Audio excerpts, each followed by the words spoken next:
Chapter 1028. By Yao's arrival at the 4-9 Immortal sect created a massive stir. Elder Monkey had taken a wife, and it was a beautiful, celestial maiden. This piece of news swept through the sect like a gust of wind, shocking all of the sect members. Everyone turned around to discover that the man who was least likely to get a wife had married a beautiful, celestial maiden. What kind of explosive experience was that? On the Dao Plaza of the Dragon Pavilion. As it turns out, you don't have to be pretty to find a wife. The ordinary-looking Gong Shiqin stroked his long, flowing hair with a confident expression. Sun Shaodai chuckled coldly. But you have to be pretty. You don't have to be handsome, but you have to be ugly. Otherwise, how are you going to make beautiful women remember you? The ordinary-looking Gong Shiqin was left speechless after being stabbed in the chest. Currently, the 4-9 Immortal sect only had 4 pavilions: the Dragon Pavilion, the Man Pavilion, the Sword Pavilion, and the Purple Star Pavilion. In the end, Bai Yao chose to join the Man Pavilion, which was led by Little Lang. The white-scaled wolf god's mastery of the man tribe cultivation methods and techniques was quite exceptional. After a brief period of uproar, everything returned to normal. However, the sect's reputation was on the rise. News of the 4-9 Immortal sect's victory against the Dragon Court of the Eastern Seas, as well as the Fox tribe incident, began to spread throughout the Tai Chu continent. The 4-9 Immortal sect's influence grew stronger and stronger, and no sect dared to mess with them anymore. At the very least, powers like the 9 Imperials or the Dragon Court of the Eastern Seas would have to consider their own strength before making a move. And Lin rested for 5 days at the sect, and his injuries were completely healed. Xianyuan Cheng and the others had already returned to school, and Su Xiaolan had also begun her journey to become the chef god. And Lin looked at the map in his hand with a hint of excitement in his heart. Should he go and see what was there? If this map was related to the Spirit Fish clan, then it would be quite dangerous. It would be too dangerous for him to go alone, and he would need some reinforcements. The 4-9 Immortal sect had only just gotten on the right track, and the Divine Mirror Enforcement Department was beginning to shine, so he didn't have many people to go with him. And Lin tried his best to persuade the Jade Bone Immortal Bug to give up on photosynthesis with Xiao Hong and agree to go with him. The considerate Tina also agreed to come along.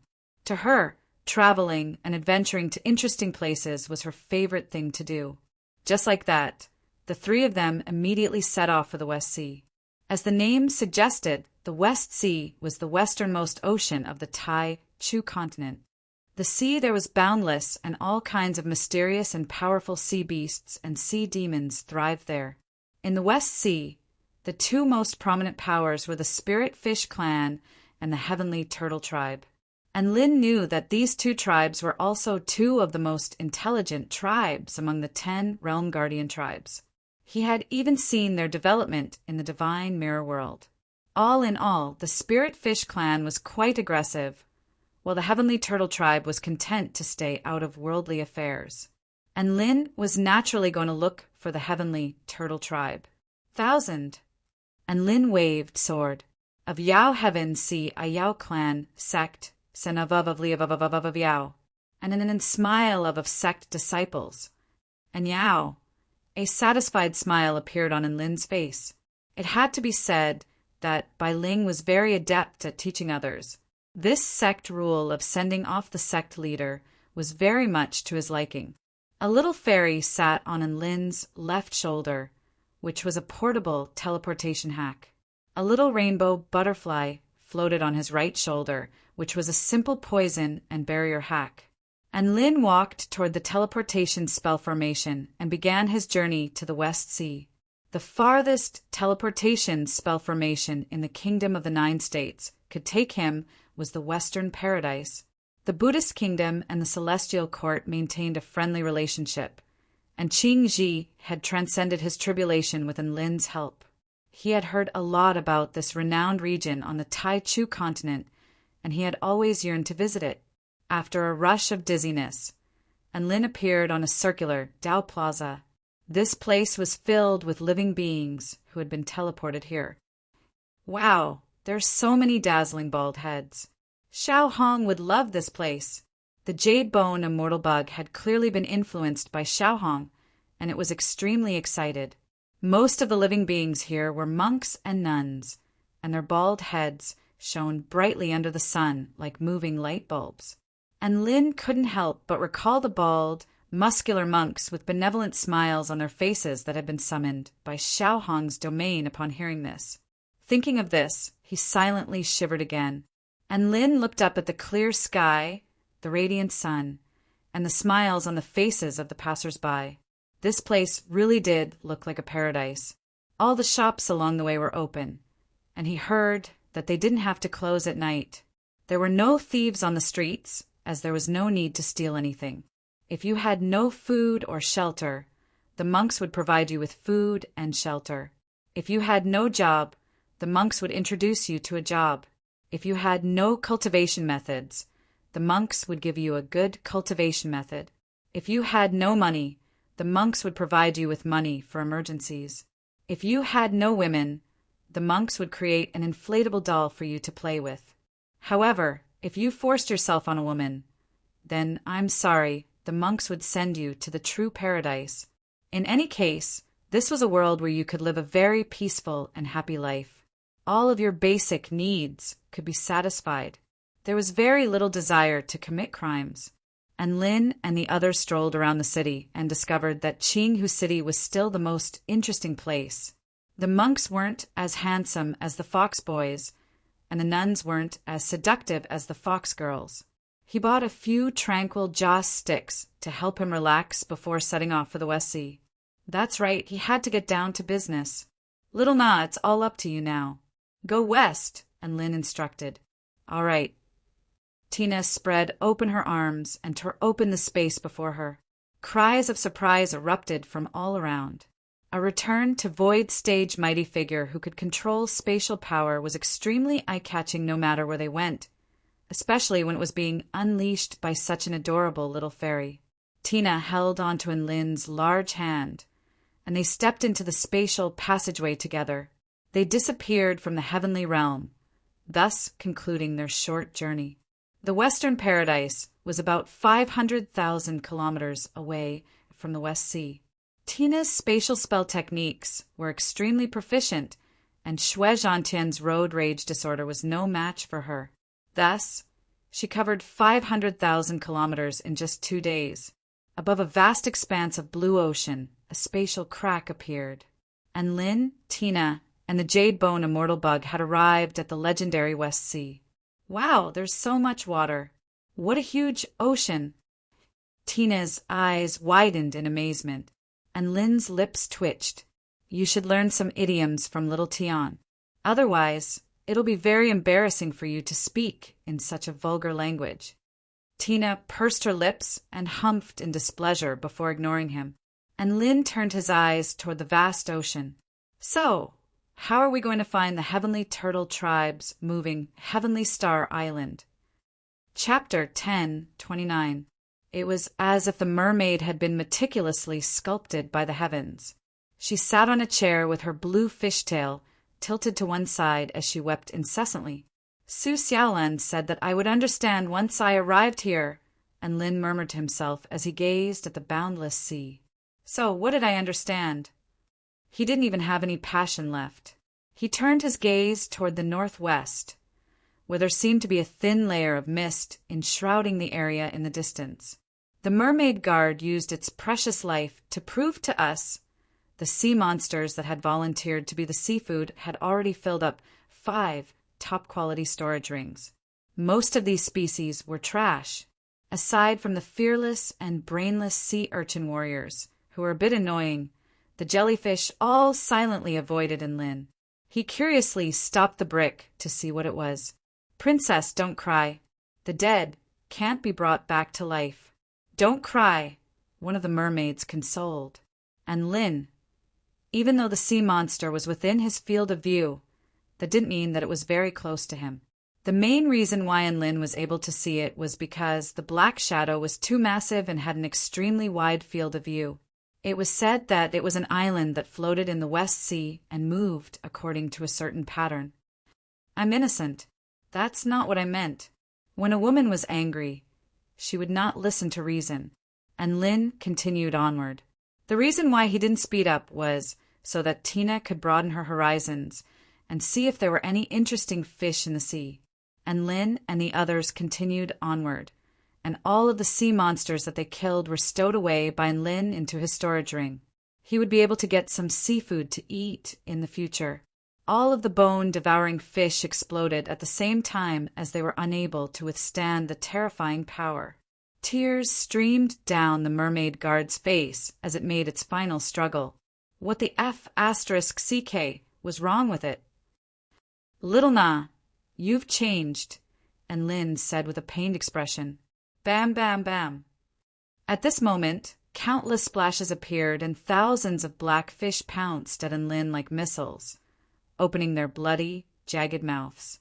Lan Xiaoni's sobs faltered upon hearing this, and her eyes widened with rage as she glowered at the mermaid guard. "What you're saying is, Qin Nen isn't ugly and crooked, and I was the one who made him out to be ugly and crooked?" Lan Xiaoni's rage was unquenchable. "Guards, drag this fish out and behead it." "Wow, Giant and Lin, look over there. What's that black thing?" Tina pointed toward a certain direction with a curious expression. "Ostriches?" And Lin looked at the tens of thousands of bone-devouring fish that swooped down, raised his hand, and pressed it into the void. "Let's go." And Lin didn't hesitate any longer, and he immediately flew off on his brick. And Lin had only used one palm to complete the magnificent feat of annihilating the entire team without the slightest bit of sloppiness. And Lin and the others continued onward in an invincible manner until they finally caught sight of the white mist in the distance. These so-called 10 great beasts of the West Sea had all been annihilated. A massive palm constructed from vital energy fell from the sky, enshrouding all of the bone-devouring fish before crashing down mercilessly. It was afraid that if it explained too slowly, and Lin would destroy all of these beasts before it did. "Please spare us, Your Highness." Faint sobbing sounds could be heard. At the same time within the Sea Heart Palace. These are one of the 10 great beasts of the West Sea, the bone-devouring fish. Individually, they aren't very powerful, but when they attack in groups, they can unleash extremely terrifying power. The knowledgeable jade bone immortal bug let loose a cry of surprise before quickly providing an explanation. Rumble, the jade bone immortal bug, looked up into the sky with a dejected expression. The monsters had already been slain, so what was the point of continuing to explain? How could his words be interpreted like this? No wonder Su Xiaolan said that Lin would understand once he arrived here. The direction was indeed very clear. Very good. We're finally about to enter the mist. The mermaid guard faltered slightly upon hearing this before offering words of consolation. "You're not blind. Young Master Qin Nan is extremely handsome and gorgeous. He's one of the most handsome men in the world." Any fearsome creature was a joke in the face of absolute power. For example, if they were going to kill a demon king, they would of course introduce how bad *SS the demon king was. Were they going to wait until the demon king was insta-killed by Lin before introducing how bad *SS the demon king was? During this time, they also encountered highly intelligent life forms, such as the jellyfish tribe and the sea urchin tribe. However, to Lin and the others, this was only a scenic excursion. And Lin discovered that there was a gargantuan black shadow beneath the clear blue sea that was quickly approaching them. It struck them with the sense that a storm was about to descend, and it was extremely suffocating. And Lin immediately unleashed a mountain-quaking fist to pulverize the gargantuan octopus into mincemeat. The aura of the countless mutant beasts combined to become extremely fearsome. Little Na was no longer that considerate little cotton-padded jacket. She was a heart-wrenching pain. It would be a miracle if he didn't associate this creature with the heavenly turtle tribe after seeing it. In an instant, 2 shadow guards rushed over and dragged the Murloc guard out of the door. That's right, to normal cultivators, the West Sea was a terrifying place that was fraught with peril. Wah. I'm not crying because that be asterisk star died. I'm crying because I was blind. How could I have fallen for such a crooked creature? Blood splattered through the air, and it was as if a torrential rain of blood had fallen over the surface of the sea. Lon Shawnee ignored it and continued to cry. The gargantuan octopus, over a kilometer tall, let loose an enraged roar as its 3 massive tentacles swept toward Tina with earth-shattering power, as if to express its displeasure at being given a random name. The moving Heavenly Star Island was the main territory of the Heavenly Turtle Tribe. The jade-bone immortal bug turned toward the northwest before speaking in a feeble voice. "Master, do I see a very large bine head in that direction?" The jade-bone immortal bug heaved a light sigh of relief. Thank God it had spoken quickly. If a spirit-nurturing stage cultivator were to encounter a school of fish like this, then they would fall into despair. Unfortunately, this school of fish had encountered Lin. The mermaid guard was dumbstruck. "Wow, Giant and Lin, look. This octopus is so big, but it only has 3 tentacles. Is this a 3-legged seal?" Tina's beautiful eyes widened with excitement.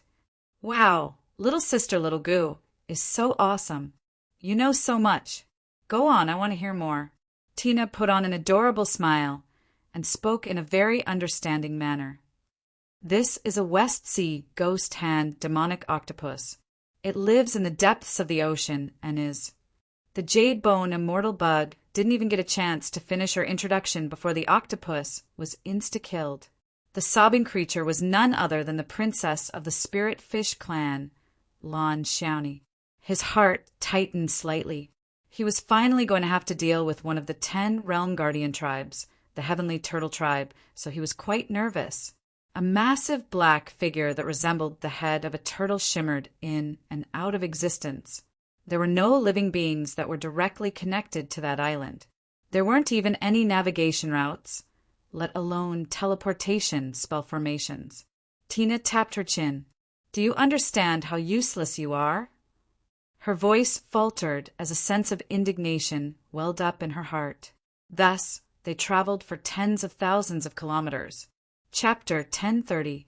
Within the Sea Heart Palace, Lon Shawnee had cried enough. At this moment, a blue mermaid swam over slowly while wagging his tail. He wore an imperial robe and had blue hair and golden eyes. His handsome features exuded a natural sense of majesty, as if he were born to be the Lord of the Heavens. "Shawnee, are you done crying? I'm going to send people to exact revenge on the Fox tribe and the 4-9 Immortal sect after this is over," the mermaid said expressionlessly. "There's no need, Father. There's no need to waste manpower on something as arduous as this. I'll just cry and everything will be over, wah." Lon Shawnee continued to cry. The blue mermaid stroked his chin and looked on silently as Lon Shawnee cried. Lon Shawnee sobbed and sobbed before wiping away her tears. She looked up to discover her father looking at her with a cold expression, and the atmosphere was a little strange. "Keep crying, I'll just watch from here." The blue mermaid continued to look at Lon Shawnee with a cold expression. The mighty clan leader of the Spirit Fish clan, Lon Xingyang, stared at his daughter with an extremely focused expression. Everyone fell silent once again. "Lon Shawnee, when you encounter something sad and can't help but cry and vent, but your parents look at you coldly from the side, not comforting or speaking. What kind of experience is this? You didn't even have the courage to cry anymore. This was how things were sometimes. When no one paid attention to you, you didn't feel anything when you cried. When there was someone to console you, you cried even harder." I'm done crying." Lon Shawnee wiped away the tears on her face. A gratified smile appeared on Lon Xingyang's face. "You've finally come around." Lon Shawnee's chest constricted. "Come around my A*S. Lon Xingyang continued. "Seeing as you've come around, let's get down to business. It's time to enter the fallen god seabed tomb. Your brothers have already opened a passageway for you at the Hongmeng sacrificial altar. Lan Xiaoni looked up at Lan Xingyang with surprise on her face. Qin Hao's map has already been lost. How am I supposed to enter the tomb with half of the map? You don't need to worry about that. A faint smile appeared on Lan Xingyang's face.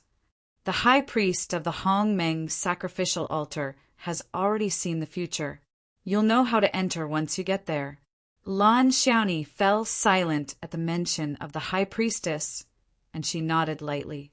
The high priest of the Hongmeng divine altar was an existence that even her Tao integration stage father greatly respected.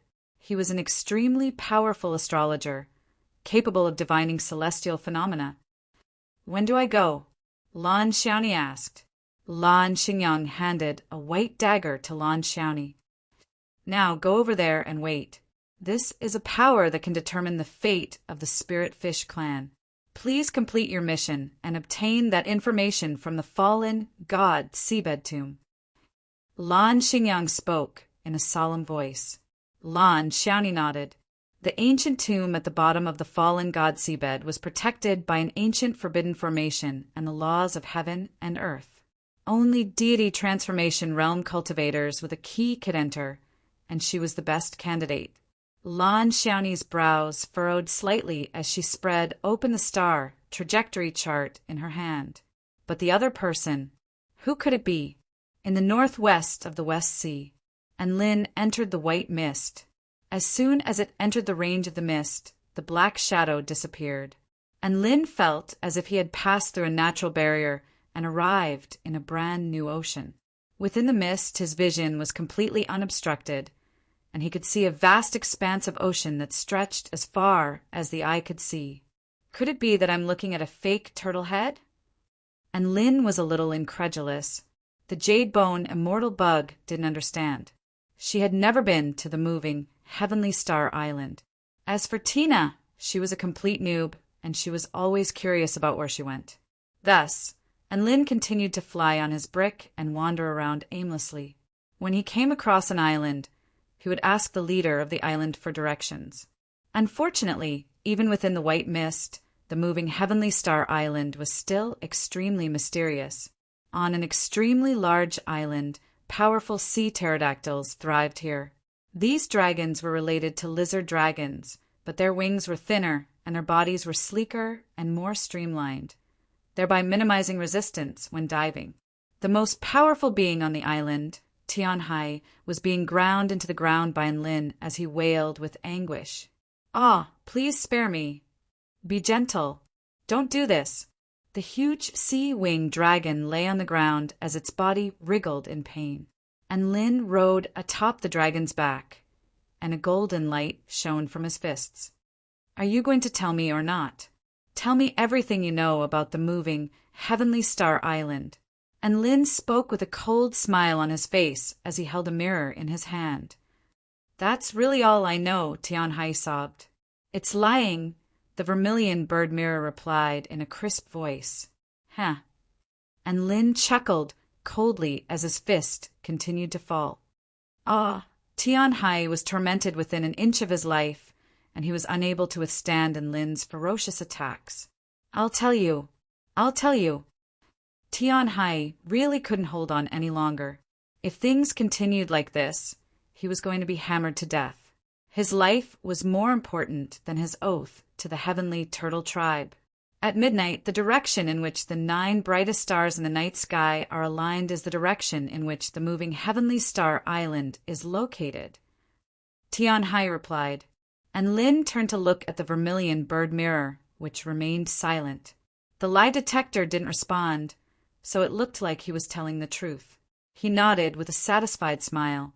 "Brother Tianhai, you should have told me earlier. If you had, you wouldn't have had to suffer like this." Tianhai shook his head relentlessly. "I'm the underling, senior. You're the big brother." This dragon was very sensible, so Lin didn't go all out. Instead, he waited for night to fall on the island. During his free time, Lin swallowed the 2nd-grade immortal pill, the Dark Phoenix Dead Spirit Pill. Black winds instantly swept through the entire island, freezing everything in its path. The center of the island seemed to have transformed into an abyssal demonic mouth that was trying to engulf everything around it. All of the living beings trembled uncontrollably, and none of them dared to make a sound. A high-rank immortal pill, with the dark phoenix bone marrow as its main ingredient, was naturally quite powerful, and Lin's flame power increased significantly, and the holy flame vermilion bird in his sea of vital energy also devoured the pill like a whale. A few more black feathers appeared on its tail. After eating its fill, the vermilion bird let loose a crisp cry, as if it was giving feedback to Enlin. The projection of an all-engulfing dark phoenix suddenly appeared in Enlin's mind, imbued with a vast amount of information and intent realm, and Lin's body trembled, and his eyes darkened even further as he let loose an involuntary cry.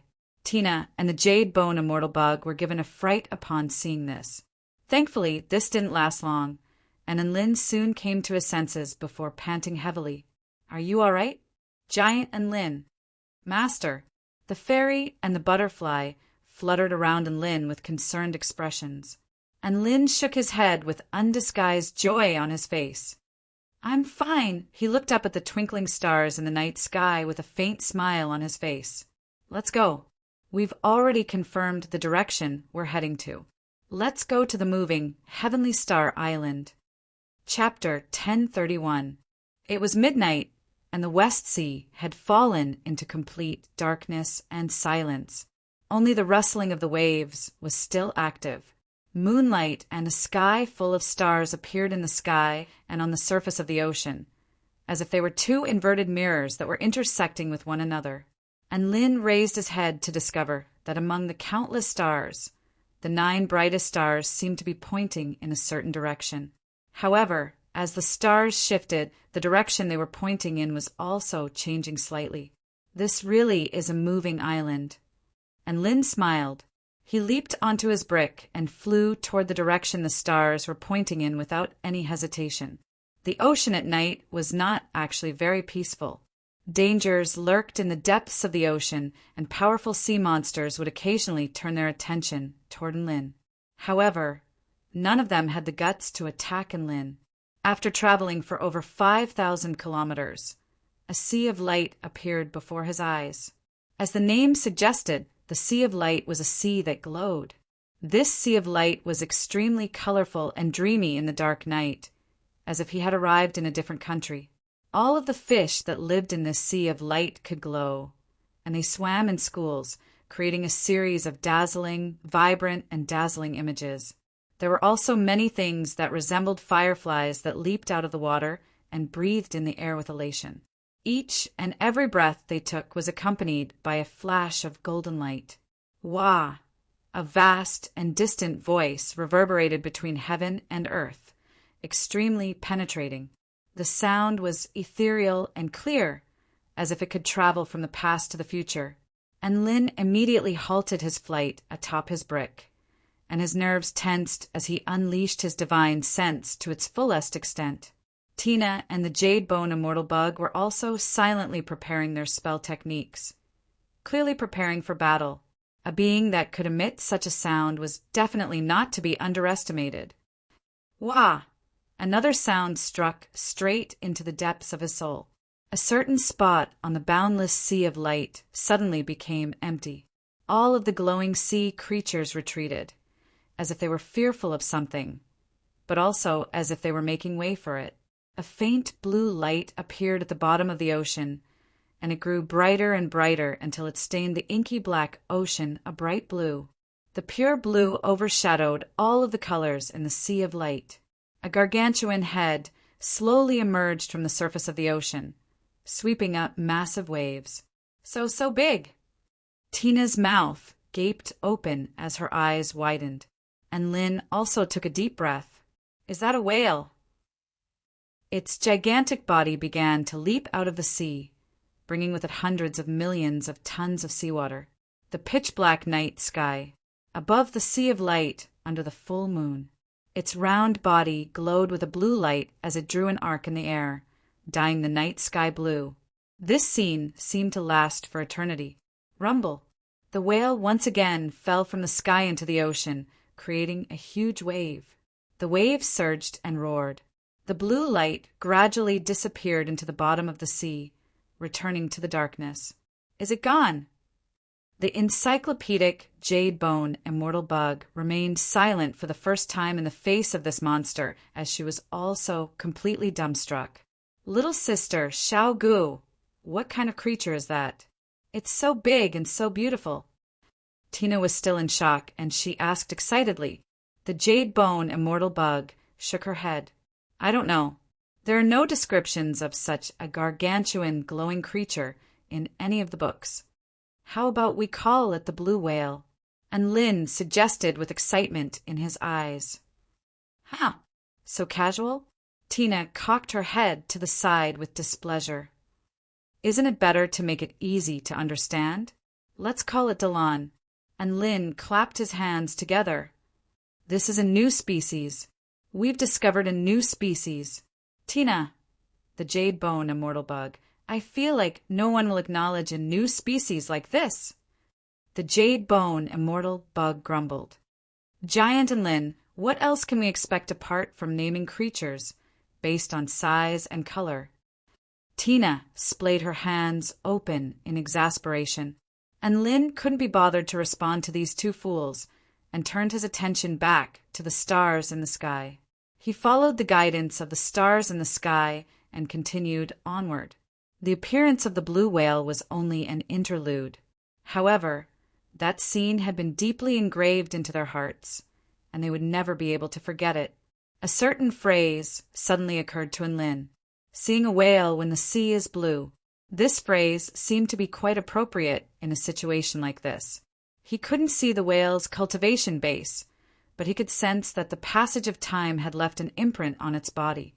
This was most likely a whale that had lived in the West Sea for countless years. Before they knew it, they had passed through the Sea of Light. Their surroundings fell into darkness again, with only the stars and the full moon in the sky to keep them company.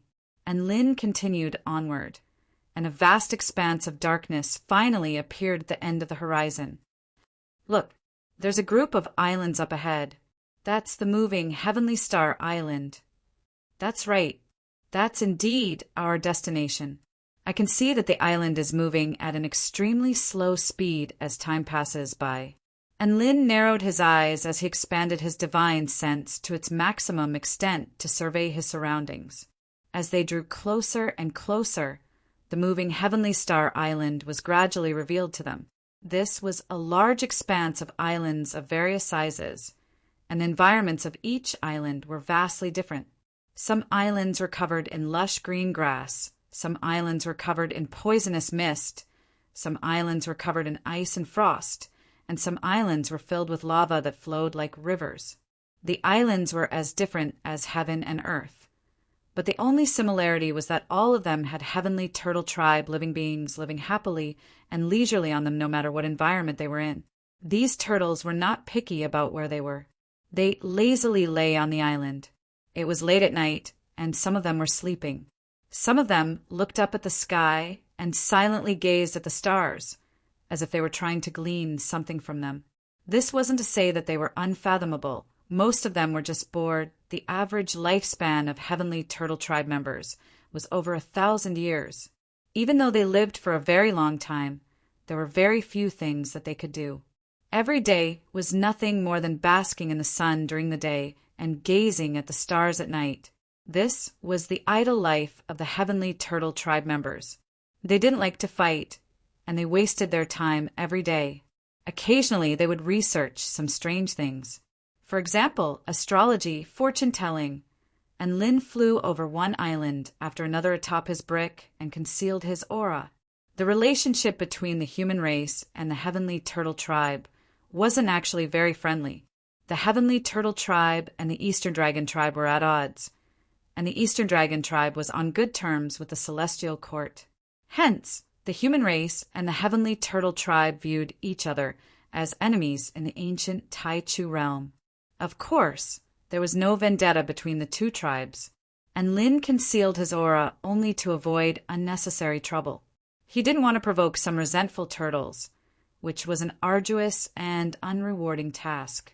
The moving Heavenly Star Islands could also be referred to as the moving Heavenly Star Islands. There were all types of islands scattered all over the place, and there was no end in sight. And Lin flew toward the central region of the islands, atop his brick. Generally speaking, all the bad asterisk SS turtles lived in the central region, so this should be the right choice. Not long after that, a gargantuan green island appeared in his field of vision. Not only were there beaches and forests on the island, but there were also tall mountains, waterfalls, and rivers. What was even more astonishing was that there was a golden rainbow stretching across the two ends of the island under the moonlight. At the center of the golden rainbow was an antiquated bluestone palace. "I've decided you're the one." And Lin looked at the palace and spoke. Chapter 1032. A white light flashed past in Lin's eyes, and he saw an extremely complex and massive spell formation. When it smiled, its thick lips curved into a crescent arc, and its dark face revealed a devilish smile. There were all types of strange objects within the palace, including all types of tools for divination, copper coins, peculiar oracle bones, and so on. At the very center of the palace was a huge turtle lying lazily on the ground. "Perhaps Senior Turtle has some kind of problem," the jade bone immortal bug suggested. The owner of the palace was most likely quite powerful. "Huh, aren't we going to wake Senior Turtle up?" Tina asked in a sweet voice. The turtle's snoring reverberated throughout the palace. The longer one lived, the more stars one could look at. If one could look at the stars for tens of thousands of years, they would at least be able to see something, right? Unless it was an idiot. This was like a pillow delivered to them by drowsiness. And Lin stared at the scenes unfolding before him with a confused expression. A determined expression appeared on his face as he led the way. If Lin showed the star trajectory chart to the owner of the palace, he should be able to understand it. The two girls expressed their thoughts without fear at all. Right at this moment, the space around them suddenly tremored. A suffocating aura was awakening. Tina patted her own cheeks with a surprised expression on her face. "My God, Senior Turtle really did fall asleep." "Giant and Lin, there's a restriction spell formation around the palace," Tina suddenly said. He turned around and led Tina and the jade bone immortal bug out of the palace. The huge turtle's four limbs were already extended, and its mouth was wide open to reveal a row of sharp teeth as a terrifying power converged. He was just about to retreat and change targets. After all, the higher the cultivation base of a turtle, the longer it would live. "Then why did you let us in, Senior?" And Lin looked at the turtle with a curious expression. The turtle nodded before suddenly extending its neck, and its huge head almost pressed itself against Lin's face as an ethereal aura swept toward him like clouds and mist. This was the first time he had seen a turtle fall asleep at the drop of a hat. And Lin's face convulsed slightly. "What's up with this weird tone? Who is destined to be with you?" However, this mighty being had taken the initiative to offer to tell Lin's fortune. This made Lin feel a little uneasy. When it saw Lin, it pursed its lips and revealed a very human-like smile. It said in a gentle and leisurely voice, "Welcome, friend from afar. Come, let's go meet it. And Lin, let's go." The jade bone immortal bug spoke in a feeble voice. If it really wanted to do something to us, it could have just attacked us. There's no need for all this. Could it be that Senior Turtle is asleep? Tina speculated. "Forgive me for being presumptuous, but our meeting here is actually a matter of fate," the tortoise slowly said. As if sensing Lin's concerns, it smiled and said, "How about this? I'll help you calculate your past first. If I'm not accurate, I'll promise to do something for you. What do you think? Something difficult to say?" And Lin blinked before turning to look at the massive tortoise shell in the distance. Its snores were still as loud as ever, and Lin was a little dazed upon seeing this miraculous transformation. And Lin was dumbstruck upon seeing the hole in the shell. He then used his divine sense to investigate the tortoise's condition and discovered that the tortoise shell seemed to be able to isolate his divine sense. Divination? The tortoise suddenly closed its eyes as if it was reminiscing something, and its head also slowly retracted into the shell. And Lin. The main spell formation only had a radius of over 1,000 feet, and it encompassed the entire palace. However, the sub-spell formations used the main spell formation as a foundation, and they continued to extend until they encompassed the entire island. And Lin's heart stirred slightly. The heavenly turtle tribe loved to read the stars, and they also loved to tell the fortunes of other living beings. This was a well-known fact, and it was very normal. The tortoise looked at Enlin. "All right, I won't tease you anymore. It is fate that we met here. So why don't I tell your fortune in person? What do you think, my friend?" And Lin's lips twitched. What was with the tortoise falling asleep at the slightest provocation? 10 minutes later, in the heavenly turtle tribe, one's cultivation base and astrology skills were directly proportional. And Lin's eyes lit up and he nodded. "All right, senior." And Lin's eyes widened. "It was telling my fortune a second ago, and it's falling asleep the next second? What a joke! Besides, we're still in its home. Does it not care about us anymore?" The tortoise's eyes were blue, and countless tiny symbols suddenly appeared on its surface. They quickly rotated, separated, and combined, as if they were a calculator that could calculate all things in the world. And Lin was a little confused as he stood in place and waited.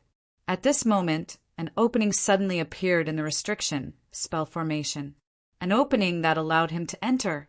The palace was extremely silent, and the tortoise shell still didn't react. Why did it suddenly retract? And Lin turned around, and his pupils contracted drastically. The entire palace fell silent, and only the round tortoise shell remained.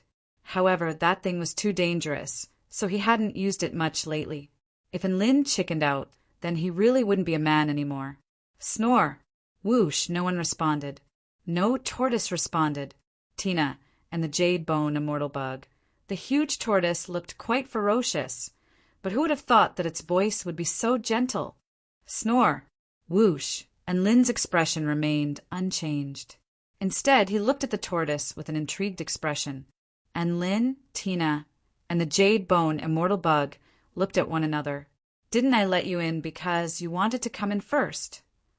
The tortoise chuckled. At the center of the golden rainbow, there was a bluestone palace high up in the sky.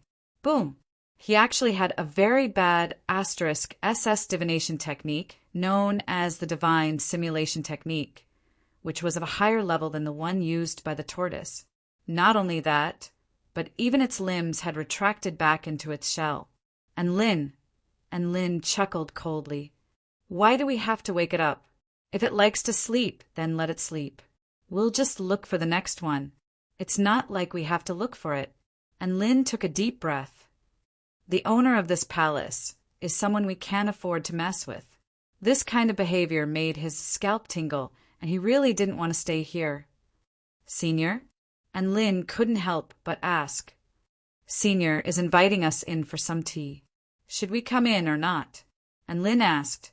They passed through the opening in the spell formation and stepped through the gate of the bluestone palace. Was he inviting them in? "Let's go." And Lin felt like he had been played, and he immediately made his way toward the gate. "Greetings, Senior.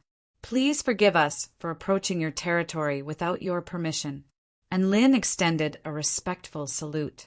He was just wondering how he could get this tortoise mighty figure to help him research the star trajectory map, and this was an opportunity for him to do so. No matter how he looked at it, it was very intimidating. Besides, this is our first time here, and Giant and Lin has no vendetta against it, so there's no need to be afraid, Tina chimed in. Chapter 1033. The turtle opened its cavernous mouth, from which a terrifying power erupted forth. And Lin, Tina, and the jade bone immortal bug all prepared for battle at the same time. The energy fluctuations emanating from the turtle's body were simply too terrifying. A yawn that went from low to high, and then from high to low rang out. The huge turtle yawned and opened its bleary eyes. It was a little confused at the sight of Enlin and the others before a thought seemed to have occurred to it. "Oh, you're—" The tortoise stretched out the word, yes, and couldn't say anything else. And Lin looked at the turtle expressionlessly. "I'm here to get my fortune told." "No, you're the one who insisted on telling my fortune. Have you forgotten?" The turtle suddenly slapped its own head as if a thought had occurred to it. "Oh, right. I remember now. That's right, I'm telling your fortune." And Lin's expression darkened. Did this turtle have dementia? Or was it a goldfish that could forget everything in just a few seconds? "So, Senior, what did you tell me?" And Lin mustered up his courage and asked. A thoughtful expression appeared on the turtle's face. After a moment of silence, it turned to Lin again, and countless black symbols suddenly appeared in its eyes, and Lin was astonished. "What the F asterisk CK? You're telling my fortune again in secret?" As expected, did he really forget about it before? How terrifying! And Lin was struck by a sense of unreliability toward this turtle-mighty figure for the first time. Turtle was the epitome of stability, but the turtle before him clearly didn't fit that description. After telling his fortune, the turtle slowly closed its eyes before retracting its head back into its shell. Holy F asterisk CK! Seeing this familiar scene, and Lin immediately unleashed a mountain-quaking fist without any hesitation. Boom! How? The turtle's retracted head was smashed to the side by the fist, and it let loose a wail of anguish. It opened its eyes with shock on its face. "Why did you hit me? You're trying to go back into your shell again. Who am I supposed to hit if not you?" And Lin flared up with rage. The big turtle felt wronged. "I just wanted to close my eyes and organize my thoughts. Is that so?" And Lin was a little embarrassed. "Then go ahead." The big turtle sighed. "My train of thought has been messed up by you. What am I supposed to do?" And Lin, for some reason, and Lin felt like he had been tricked again. Seeing Lin's expression, the big turtle hurriedly explained, "Although my thoughts are a little chaotic, I can still tell you what I have foreseen. Let's start with your past." The big turtle's gaze became distant. "Your past is very magnificent." When Lin heard this, he nodded. His experiences in the past few years were indeed magnificent. The tortoise continued, "Your progress in cultivation has been quite spectacular," and Lin nodded. "Doing push-ups, being struck by lightning, eating rock golem secretions, challenging cultivators of a higher rank, eating beast cores, transcending a small lightning tribulation to summon a golden void lightning Kirin, the tortoise. Your love life has also been quite spectacular." And Lin, "Can't you use another word?" And Lin spoke with difficulty. "Isn't it spectacular?" the tortoise retorted. And Lin's lips twitched. He had no retort. The tortoise, "Your money-making experience has also been quite spectacular." And Lin chuckled. "Hey." The tortoise cocked its head to the side. "Am I wrong?" And Lin took a deep breath and clenched his fists. "Do you know what I want to do now?" The big turtle blinked and asked, "What?" And Lin chuckled coldly. "F asterisk CKU." Boom, boom, boom. He unleashed his mountain-quaking fist.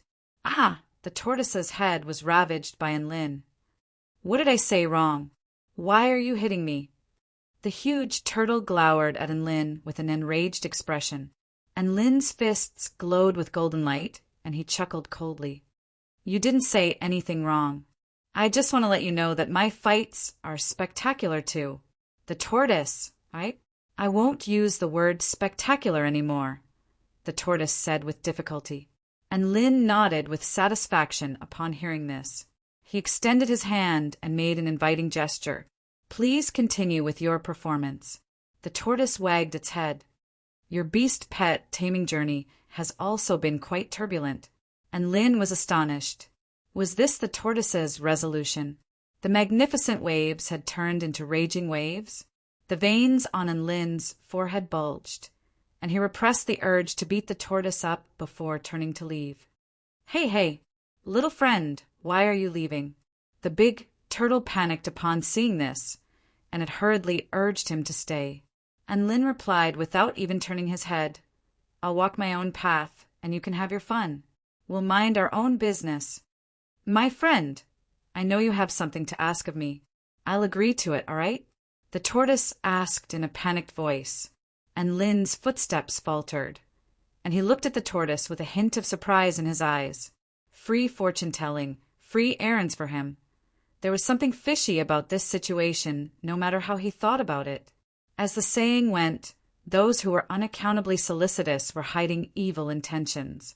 Just what was this tortoise after? I know what you're worried about, and Lin. The tortoise suddenly smiled. I'm not doing this for you, just because we're fated to meet. In reality, I've already predicted a long time ago that I would meet someone who could decide the fate of the heavenly turtle tribe. Hence, helping you is the same as helping my tribe. The big turtle shook its head as it explained in a slow voice.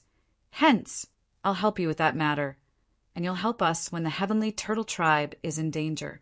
Wouldn't that be a win-win situation?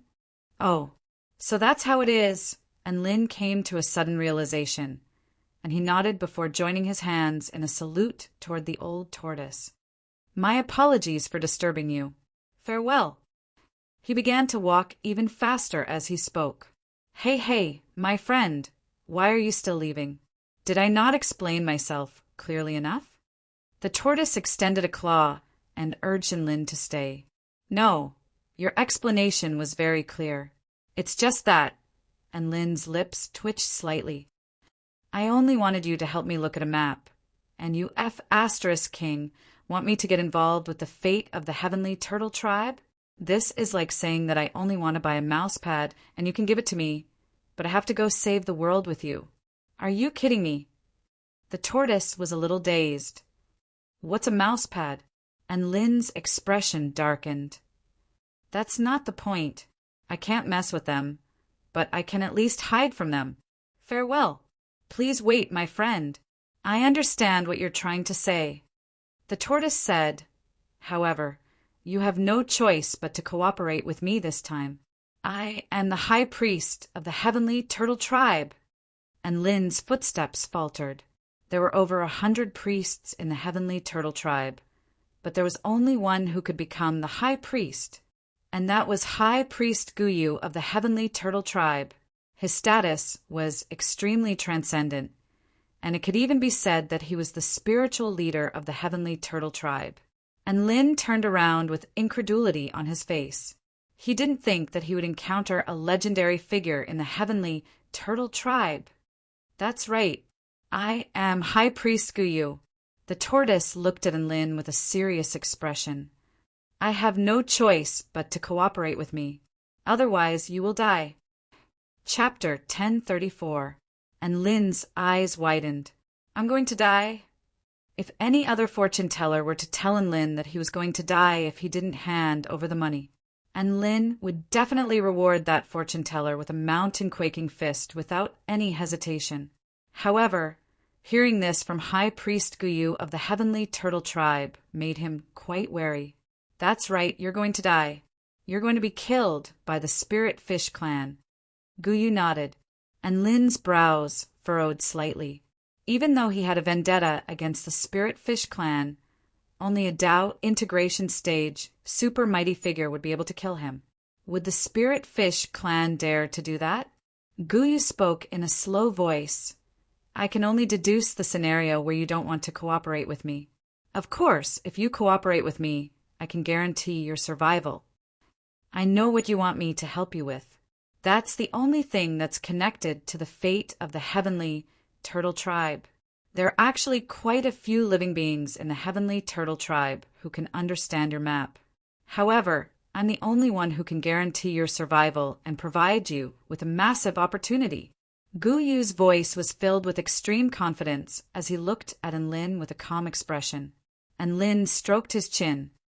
What should I do in order to trust you? I can swear an oath to the ocean, to the stars in the sky, and to all of my tribe members. Guyu looked at Enlin before adding, "Don't think too much about it. I only chose to cooperate with you for the sake of the Heavenly Turtle Tribe." Enlin nodded. This was a plausible reason. He turned to Guyu with a polite expression. "Please continue." A smile appeared on Guyu's face. "You came to find me for a certain mysterious star map, right? I know where that place is. In reality, the map in your hand is not just a map. It's also a key. A key?" And Lin's heart jolted slightly upon hearing this. "That's right. It's the key to the fallen god seabed tomb. Only with it will you have the right to enter the fallen god seabed tomb, and only beings below the return to void stage can enter. Originally, I could have taken the map from you by force and let the soul formation cultivators of my clan enter that tomb. However, after some divination, I discovered that only you can truly change the fate of the Heavenly Turtle Tribe. So I chose to help you," Guyu said. And Lin's face twitched slightly. "You're quite honest." A gentle smile appeared on Guyu's face. "Honesty is my greatest weakness," the huge turtle continued. "Oh, right, a powerful being from the Spirit Fish clan will also be entering this place. It will be your greatest opponent, so you have to be careful." And Lin chuckled. "A soul formation cultivator is telling me to be careful? You're insulting me. Guyu, little friend, I think you're a little too full of yourself. I'm not bragging, but even if a return to void stage mighty figure can enter, I'll still be able to crush them." And Lin was brimming with confidence. "Guyu, you sure are arrogant." And Lin didn't dwell on this topic for too long. "You said powerful beings from the Spirit Fish clan also entered this place. So the Spirit Fish clan also has a key?" "There are 2 keys." Guyu nodded with a meaningful expression. "That's right. The fallen god seabed tomb is the tomb of an ancient mighty figure. Are you interested in learning more about the forbidden love between the High Priest of the Heavenly Turtle Tribe and the High Priest of the Spirit Fish clan? A love between a turtle and a mermaid? That's insane." And Lin was slightly astonished. "I'm not interested. Get straight to the point." Guyu's eyes widened. It was just about to talk about their legendary love, but Lin wasn't listening. The point. Guyu thought to himself for a moment before saying, "Be careful when entering the tomb?" And Lin, "Is there nothing you want to tell me? For example, what to look out for? What's in the tomb?" And Lin flared up with rage. Prior to their deaths, the high priests of the 2 tribes buried their past glory as well as their insights into fate in the fallen god seabed tomb and left the keys to their descendants. When the time is right, their descendants will be able to open the tomb. Guyu looked up into the sky. "I've been observing the stars day and night and sensing the changes in this world. I know that now is the best time to open the tomb. After entering the tomb, you don't have to do anything special. Just do your best to reap the most benefits. If there's a treasure, take it. If there's a cultivation method, take it. Don't hold back." And Lin was astonished. What a thoughtful request. In reality, he would have done this even without the big turtle's instructions. "After that, if you encounter any text or images that you don't understand, I hope you can take pictures of them. They may contain some important information, and I hope you can pass them to our Heavenly Turtle Tribe," Guyu said. And Lin nodded. "No problem." Guyu spat out a rhombus-shaped black crystal. "Wear this. It can save your life during a dire situation. This is also why I said that if you cooperate with me, I can save your life." "What is this?" And Lin asked as he carried the rhombus-shaped black crystal with him. "I can't tell you. It won't work if I tell you." Guyu shook its head. And Lin, did all fortune tellers like to pretend to be so profound? Was it because they couldn't show off their skills if they didn't pretend to be profound? And Lin heaved a forlorn sigh and didn't dwell on this topic any longer. Everything seemed to be connecting the dots. The Black Fox tribe and the Spirit Fish clan Chun Nan and Lan Xiaoni's wedding, Chun Hao's map key, soul formation stage powerful beings. Thinking about it that way, they should have sent Chun Nan and Lan Xiaoni to enter the tomb, right? But now Enlin had cut them off. The Black Fox tribe couldn't do anything even if they were angry. Their big boss had already been killed by Enlin. However, the Spirit Fish clan would definitely be very angry as well. If they saw Enlin heading toward that place with the map key, a fierce battle would ensue. I'll take you there myself. As long as you're outside of the fallen god seabed tomb, no one will be able to harm you. Guyu promised. These words dispelled Enlin's concerns. Swear it. Enlin said, Guyu, I swear to the ocean, to the stars in the sky, and to my brethren. After making a series of vows, Guyu extended its head and abruptly tore open a spatial rift. I'll take you to the fallen god seabed tomb. And Lin was surprised. You know the way without looking at the map? He hadn't even pulled out the map yet, and the turtle was already offering to lead the way? Was it really that bad *SS? Hee, you think that place is a secret to a high priest like me? The only use for that thing is that it's the key to the tomb, Guyu chuckled. At the bottom of the West Sea, ocean currents surged violently here and lightning clouds gathered. Terrifying bolts of lightning fell relentlessly from the sky, roaring and roaring as they struck the surface of the sea. A woman sat on a massive seashell, looking on at the surging sea and the sky. Her lower body was that of a blue fish, while her upper body was that of a human. Her features were exquisitely beautiful, and her skin was as pristine and fair as jade. Her chest was snowy and voluptuous, and it was wrapped in a blue ribbon. Her slender waist and flawless back were exposed, creating a very pleasing sight to behold. Her features and figure could satisfy anyone's fantasies of a mermaid. The mermaid cast her gaze into the distance, with scorching battle intent burning in her blue eyes. High Priest, who do you think my opponent will be? The mermaid asked. It doesn't matter who it is. Lan Xiaoni, just don't forget your mission. A ball of indistinct liquid hovered beside the mermaid as it replied. It didn't reveal its true body. Perhaps it felt like it wasn't time yet. A confident smile appeared on Lan Xiaoni's face as she licked her soft, pink lips. That's right. No matter who it is, I'll make them experience true despair. Chapter 1035. She was so frightened that she couldn't help but scream, Ah! And this was a hack king. In any case, let's not waste any more time and go on our way. Don't let down the hard work of your father, brother, and brother. Don't disappoint the Spirit Fish clan. What the *CK was this? This was insane. Could he at least wipe away the tears on his face before saying that? Immediately afterward, the space around him began to crack open. Under normal circumstances, she wouldn't even dare to say anything in the face of a legendary figure like this. And Lin placed his map on top of the shell while Lan Xiaoni's map was on the bottom. Gotcha! It was now seriously doubting its own divination. There was a problem with it. Lan Xiaoni swallowed as she looked at the man flying toward her, and her breathing became a lot softer and gentler. This was an instinctive reaction that even she didn't realize she was doing. Lan Xiaoni sat on the shell and patiently waited for her destined opponent, and Lin patted Guyu's head with a smile upon seeing Lan Xiaoni's mental breakdown. Senior Turtle, do you see that?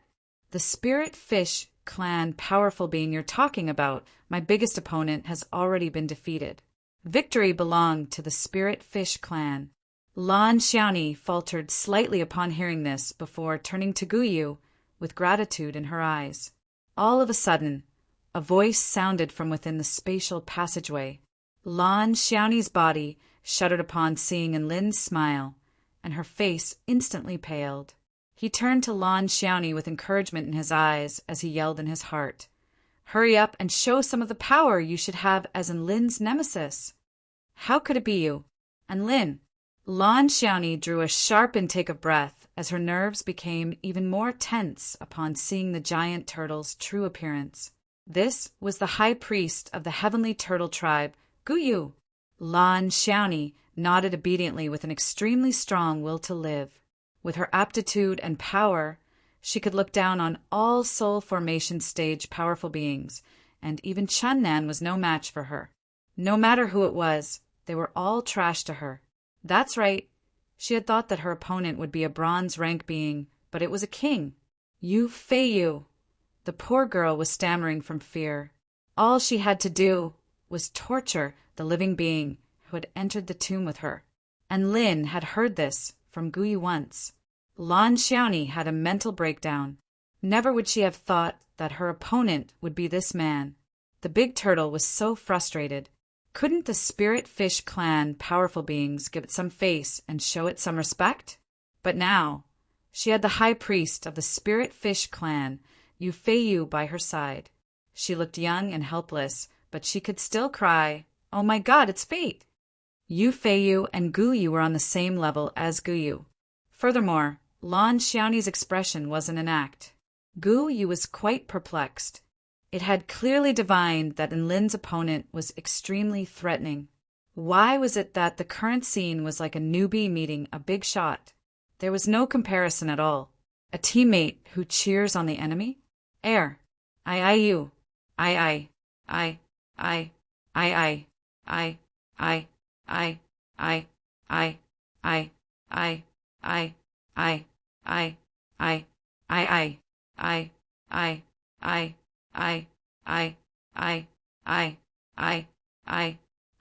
Yu Feiyu spoke in an emotionless voice. High Priest, is this the opponent you said I have a chance of beating? Yu Feiyu spoke in a cold and emotionless voice, and Lin flew toward Lan Xiaoni. The huge turtle slowly crawled out from the tomb, and even though it wasn't releasing any aura, Lan Xiaoni's heart began to pound with anxiety, and Lin couldn't shake the feeling that Guyu was a fake high priest. The huge turtle had been telling her how bad Asterisk assess her opponent was, but in the end, she was just a weakling. That's right, this wasn't going to be the deciding factor. Instead, it was going to be the fallen god seabed tomb. After all, she was just a spoiled princess, so she didn't have the guts to fight a powerful being who could even thrash a return to void stage mighty figure. Lan Xiaoni, don't forget that you are a direct descendant of the Spirit Fish clan. You have been acknowledged by the ancestors to enter the tomb, but your opponent is a human. My divination can't be wrong. You have a very good chance of winning. Trust me, go. Yu Feiyu's voice was ethereal and emotionless, and Lin stared at Guyu with astonishment on his face. Guyu! Tears welled up in Lan Xiaoni's eyes, and she was clearly about to burst into tears. With this in mind, the smile on her face widened. She also felt that the person beside her was a fake high priestess. What do you mean by chances of winning? Tell me, how are you going to win? It had no choice. Her opponent was far too weak, and it couldn't bear to watch on. Guyu couldn't allow its illustrious reputation to be ruined by a Spirit Fish clan junior. The huge turtle couldn't help but speak. Princess of the Spirit Fish clan, don't forget that the two keys have to be together in order to open the fallen god seabed tomb. After the owners of the keys enter the fallen god seabed tomb, if one of them dies, the other will be attacked by the tomb's restrictions. Hence, your life won't be in danger. After what seemed like an eternity, Lan Xiaoni gritted her teeth and looked up at Enlin. She seemed to have mustered up all of her courage as she spoke in a trembling voice. Enlin, don't think I'm scared of you. Let's just wait and see. A crisp sound echoed in the air. Lan Xiaoni puffed out her chest with this in mind, and she felt a lot more confident. Guyu, Princess, you're the representative of the younger generation of the Spirit Fish clan. Show some boldness. Besides, she still had that. Lan Xiaoni took a deep breath before pulling out a map from her storage ring. Come here, we're going to put our maps together to open the passageway to the tomb. Heaven and earth instantly fell silent after the maps were combined. Lan Xiaoni, who would have thought that the keys would fall into the hands of the heavenly turtle tribe again? A faint smile appeared on Lan Xiaoni's face, as if she didn't care. Who in your heavenly turtle tribe can fight me? Oh my, she's not going to be my opponent, is she? She was a powerful being at the soul formation pinnacle stage with exceptional aptitude, top-rate cultivation methods, countless mystic techniques, and many trump cards bestowed upon her by her seniors. Who could fight against her? Lan Xiaoni unfurled the map and spoke in a feeble voice. She was willing to sacrifice her life to save someone for the love that she had once thought was the most beautiful thing in the world. However, under normal circumstances, she was still quite a coward. That was indeed the case. She had been too scared by Enlin and had almost forgotten about this. Was it a competition of breasts? Lan Xiaoni was very confident. Her opponent appeared, and he seemed to be very excited. Maps could be refined, and when the two maps were combined, the owner of the map would have the right to enter the tomb. For the first time, Lan Xiaoni was struck by the same feeling as Enlin. Oi, oi, I know Enlin is very scary, but there's no need to be this cowardly, is there? Lan Xiaoni turned toward the spatial gate, and her pupils gradually contracted as her mouth gaped open. A series of traumatizing scenes began to surface in her mind. The two maps overlapped, as if the reflection of the sky and the sea had been connected, and Lin's brows furrowed slightly. This you put it on the bottom, and I'll put it on the top. All right, I'll be on the top, and you'll be on the bottom, and Lin replied in a cold voice. A massive spatial passageway appeared not far away from Lan Xiaoni. Gu Yu raised its head and stared into the distance with an unfathomable expression. Chapter 1036. The surging waves on the ocean instantly became sluggish. The dark clouds, lightning, and thunder in the sky also seemed to have been frozen in place. Everything became completely still. Only the two sides of the map began to unravel before a white pillar of light pierced through heaven and earth and into the center of the ocean. Boom! The pillar of light surged through the ocean for over 500 kilometers. A gargantuan vortex began to appear on the ocean. Let's go! And Lin bade farewell to Tina and the jade bone immortal bug before flying toward the center of the vortex. Lan Xiaoni gritted her teeth and silently followed behind Enlin. Even though the path ahead was filled with despair, she was the representative of the Spirit Fish clan and had the future of the entire clan on her shoulders. So she still had to fight with all her might. The two of them entered the white pillar of light and continued onward toward the bottom of the ocean. As they went deeper, the turbulent currents created by the vortex gradually dissipated, leaving only silence and darkness. If it weren't for the pillar of light, they wouldn't even be able to see the sea creatures around them. Their surroundings fell silent, and the sound of flowing water also gradually disappeared. Lan Xiaoni pursed her lips as she looked at the man before her, and she surreptitiously swallowed as a timid expression appeared on her face. She was racking her brain for a way to escape Enlin's clutches after entering the tomb. After descending for what seemed like an eternity, they finally reached the bottom of the ocean. And Lin looked up into the distance, and he could just make out a tightly shut blue gate at the bottom of the ocean. Its surface was extremely smooth and clean. It hadn't been damaged in the slightest by the passage of time. That should be the entrance. And Lin nodded before making his way out of the pillar of light and toward the gate of the tomb. Lan Xiaoni trailed along behind him in silence. She prayed in her heart that this mighty figure would completely ignore her and ignore her. However, Enlin suddenly stopped in his tracks and turned to look at Lan Xiaoni. Lan Xiaoni's body trembled slightly as she averted her gaze. What is it? You go in first, Enlin instructed. Lan Xiaoni's eyes widened with rage, but she felt as if a bucket of cold water had been poured over her head at the sight of Enlin's cold eyes, and her heart froze. How could you do this? The mermaid princess was extremely aggrieved, and tears welled up in her eyes. She knew that she had been used as cannon fodder by Enlin to scout ahead.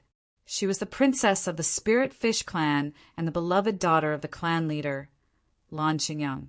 When had she ever been bullied like this? She couldn't give in, even if it meant risking the dignity of the Spiritfish clan. She couldn't compromise like this. "Stop wasting time, hurry up and go." And Lin shouted. "Oh, all right." Lan Xiaoni bit down on her thin lips and walked in front of Lin with her head lowered. "Endure for a moment and be tranquil. Take a step back and you'll see the world." For the future of the Spiritfish clan, she was willing to endure humiliation. Lan Xiaoni made her way over to the gate and pressed her hands against it in an attempt to push it open. To her surprise, the gate was like an indestructible wall, and she was unable to push it open no matter how hard she tried. Lan Xiaoni's brows furrowed slightly, and she was just about to try something else when the fish head and turtle head beside the gate sprang into action at the same time.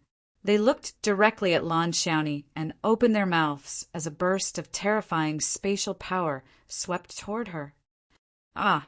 Lan Xiaoni screamed before instantly disappearing on the spot, and Lin was dumbstruck. Had she entered an ancient tomb?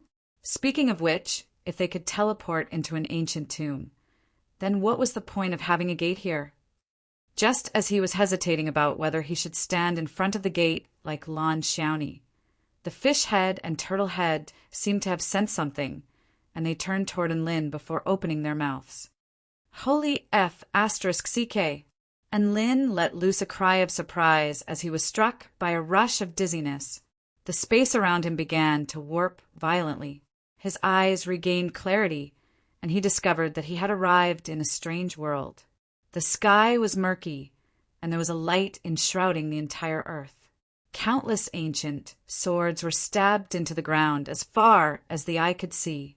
A sense of sharpness, desolation, and desolation enshrouded the entire space around them.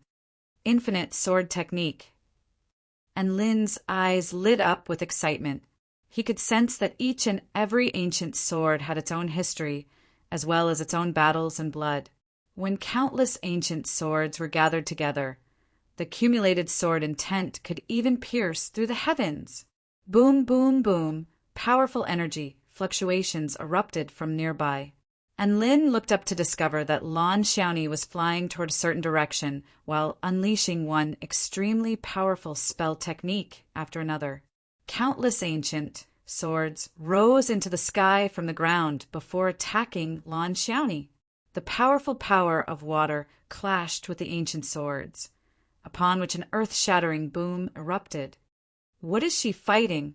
And Lin faltered momentarily before turning toward the direction that Lan Xiaoni was flying toward, and his eyes gradually lit up. Lan Xiaoni's fishtail whipped through the air, and each and every one of her leaps sent ripples surging through the air.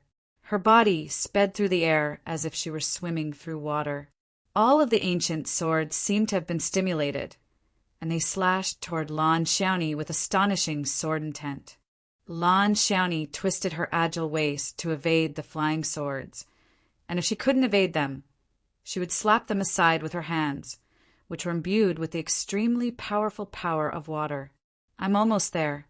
These flying swords are extremely powerful, but I can still just barely keep them at bay. Just a few more meters, and that necklace will be mine." Lan Xiaoni turned toward a huge ancient sword with a scorching light in her eyes. There was a blue necklace tied to the hilt of the ancient sword. Boom! Right at this moment, an extremely fearsome burst of energy swept toward her from behind. "Ah!" Lan Xiaoni screamed as she hurriedly evaded. At this moment, the figure had already passed Lan Xiaoni and was leading the way. Countless flying swords trailed behind the figure. The man turned around before slapping a palm toward the flying swords with enough force to twist the space around him. Bam, bam, bam. All of the flying swords exploded. "Humph, what kind of trash swords are these? None of them are worth fighting." The man harumphed coldly before making his way toward the huge ancient sword. He picked up the necklace and stowed it away into his storage ring. "Lan Xiaoni!" And Lin nodded with contentment, only to discover that Lan Xiaoni was looking at him. "Why are you glaring at me?" And Lin furrowed his brows. "Nothing?" Lan Xiaoni shook her head in denial. Even her chest shook along with her as she forcibly repressed the grief and rage in her heart. He was robbing her so openly, and he didn't even feel the slightest hint of guilt after doing so. If this were the past, Lan Xiaoni would definitely slice a man like this into pieces. Don't glare at me for no reason. Otherwise, I'm going to think that I've done something infuriating, and Lin said in a meaningful and heartfelt voice. Lan Xiaoni was astonished. Don't you know what you've done? After putting away the necklace, the ancient swords around them fell silent again, and Lin looked around with a perplexed expression, but he couldn't find anything special. Only then did he turn to Lan Xiaoni with a sinister smile on his face. Chapter 1037. What are you doing? Lan Xiaoni wrapped her arms tightly around herself at the sight of the sinister smile on Lin's face, and she backed away in a fearful manner. You discovered the treasure so quickly. Tell me the truth. Do you know anything about the fallen god seabed tomb? And Lin interrogated in a stern voice. Lan Xiaoni immediately shook her head. No, I know nothing about this ancient tomb. I just happened to see that treasure, so I wanted to take it. And Lin looked at the mirror in his hand to find that the vermilion bird mirror hadn't said anything, which meant that Lan Xiaoni was telling the truth. This was actually quite normal. After all, this was the first time the tomb had been opened, so no one knew what was inside. They could only speculate based on the final words of the two deceased seniors. All right, then be careful and don't die. And Lin nodded before turning his gaze elsewhere. Lan Xiaoni's expression was frosty, and she didn't say anything. She knew that Lin wasn't saying this out of concern for her. If she died, the restrictions in the tomb would view Lin as an enemy and attack Lin. Hence, Lin was saying this purely for his own sake. Sigh. If only Chen Nan was here. He would definitely protect her. Lan Xiaoni was feeling a little disconsolate. She was starting to miss her fiancé, who was so close to getting married. However, the image of Chen Nan fleeing without any hesitation flashed through her mind again. Wah. Heartless bastard. You're so handsome, but you're not reliable at all. Lan Xiaoni couldn't help but burst into tears again. She hadn't interacted much with Chen Nan, and there was a reason for her engagement. But her heart had already been captivated by Chen Nan's looks. Was someone who was obsessed with looks not worthy of love? And Lin turned toward the sobbing mermaid and spoke in a cold voice. Aside from the fact that I'm handsome, everything else you've said is slander. Lan Xiaoni wiped her tears away with a dazed expression. I wasn't talking about you. I'm not handsome. And Lin raised his voice as killing intent suddenly erupted. Handsome. You're very handsome. Lan Xiaoni's body stiffened upon hearing this. Woman, don't always cry in the future. It's annoying. And Lin said in an extremely overbearing manner. Lan Xiaoni lowered her head and interlaced her fingers together. Yes. And Lin nodded in satisfaction and took the lead. Follow me, I'll protect you. Yes. Lan Xiaoni nodded instinctively, but in next to no time, she recovered from her shock, and her pair of dark blue eyes stared blankly at the figure that was moving forward without end.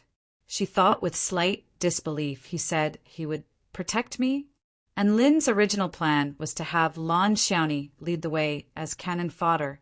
However, he was worried that Lan Xiaoni would be too weak and accidentally fall into the trap. In that case, he would become the enemy of the entire tomb, and that would be even worse. After careful consideration, he decided to let Lan Xiaoni tag along with him. And Lin continued onward atop his brick as he unleashed his divine sense in a frenzy, enveloping the entire area. There's nothing else here. Let's continue. After flying for a while, and Lin's brows furrowed slightly. The vastness of this place had far exceeded his imagination. He looked around to find that there were still countless ancient swords embedded into the ground. That's strange. He suddenly slowed down.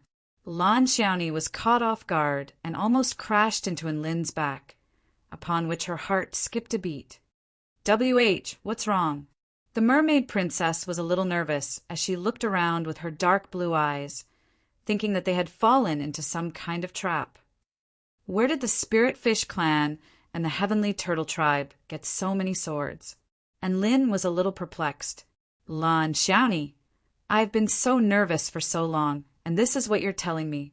And Lin continued, even if these ancient swords are very brittle and don't look like they're worth much, it would still take an immeasurable amount of manpower and resources to create so many swords. What are these swords for? There's no need to do this at all. Is it just to create a grand spectacle? Lan Xiaoni faltered slightly upon hearing this. His words did make sense. This was a scene that she was used to, but there were a lot of loopholes in it. At first glance, there didn't seem to be anything wrong with creating a grand spectacle. However, they had been walking for so long, yet they still couldn't reach the end. This was a little too strange. It was like building a small garden in front of a mansion. That was very stylish and elegant, but building a forest in front of the mansion? That would be insane. And Lin suddenly thought of that blue necklace. He had only wanted to take the necklace with him so that he could take it back and play with it. However, now that he thought about it, Lan Xiaoni's attempt to take the necklace with him had triggered a reaction from the ancient swords. Perhaps the two were connected? And Lin pulled out the blue necklace from his storage ring. All of the surrounding ancient swords suddenly rose into the sky as if they were being drawn by something. Flying swords rained down upon Lin with fearsome might.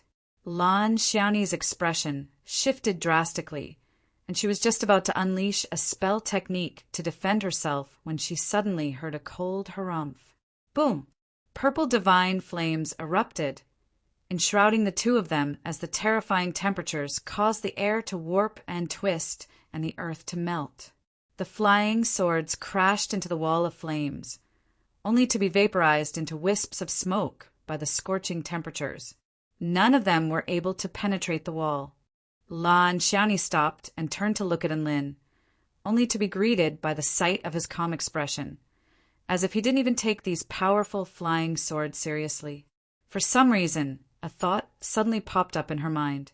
From a certain perspective, Lin was quite reliable after unleashing the demonic star flame, and Lin focused his attention on the necklace. Divine inspection technique. Sword burial necklace. This was an offensive weapon, forged with sword intent stars as its core. It could absorb dead, flying swords into the necklace and store energy before releasing them. Dead swords had to have had masters in the past. After the master passed away, the swords lost their spiritual nature and were referred to as dead swords. And Lin was astonished. Never would he have thought that this necklace would be a weapon that utilized the power of dead swords.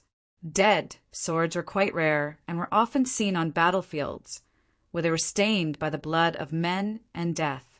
However, it just so happened that all of the ancient swords here seemed to be dead swords, and Lin's heart throbbed with pain as he looked at the flying swords being melted by his divine flames. These were all treasures. He immediately canceled the divine flames before refining the necklace and tossing it into the air. Come on, I'll take as many as you have.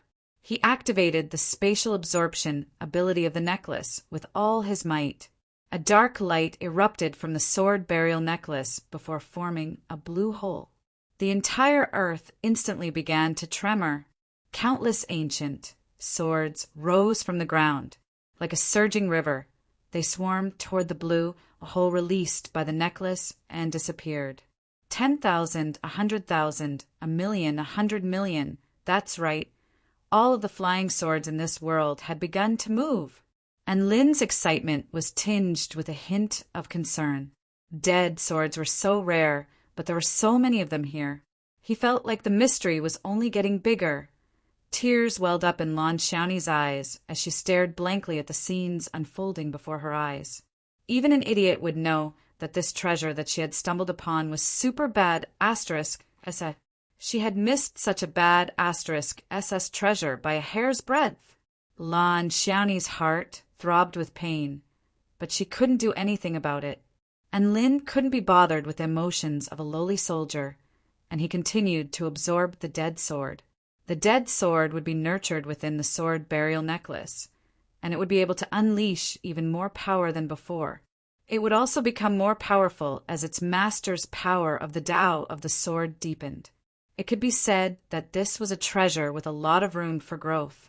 However, in terms of value, it crushed the vast majority of immortal tools. He had only just entered the tomb, and he had already stumbled upon such a fantastic treasure. And Lin couldn't help but look forward to what he was going to encounter next. Chapter 1038. The blue hole in the sword burial chain was still relentlessly absorbing the flying swords.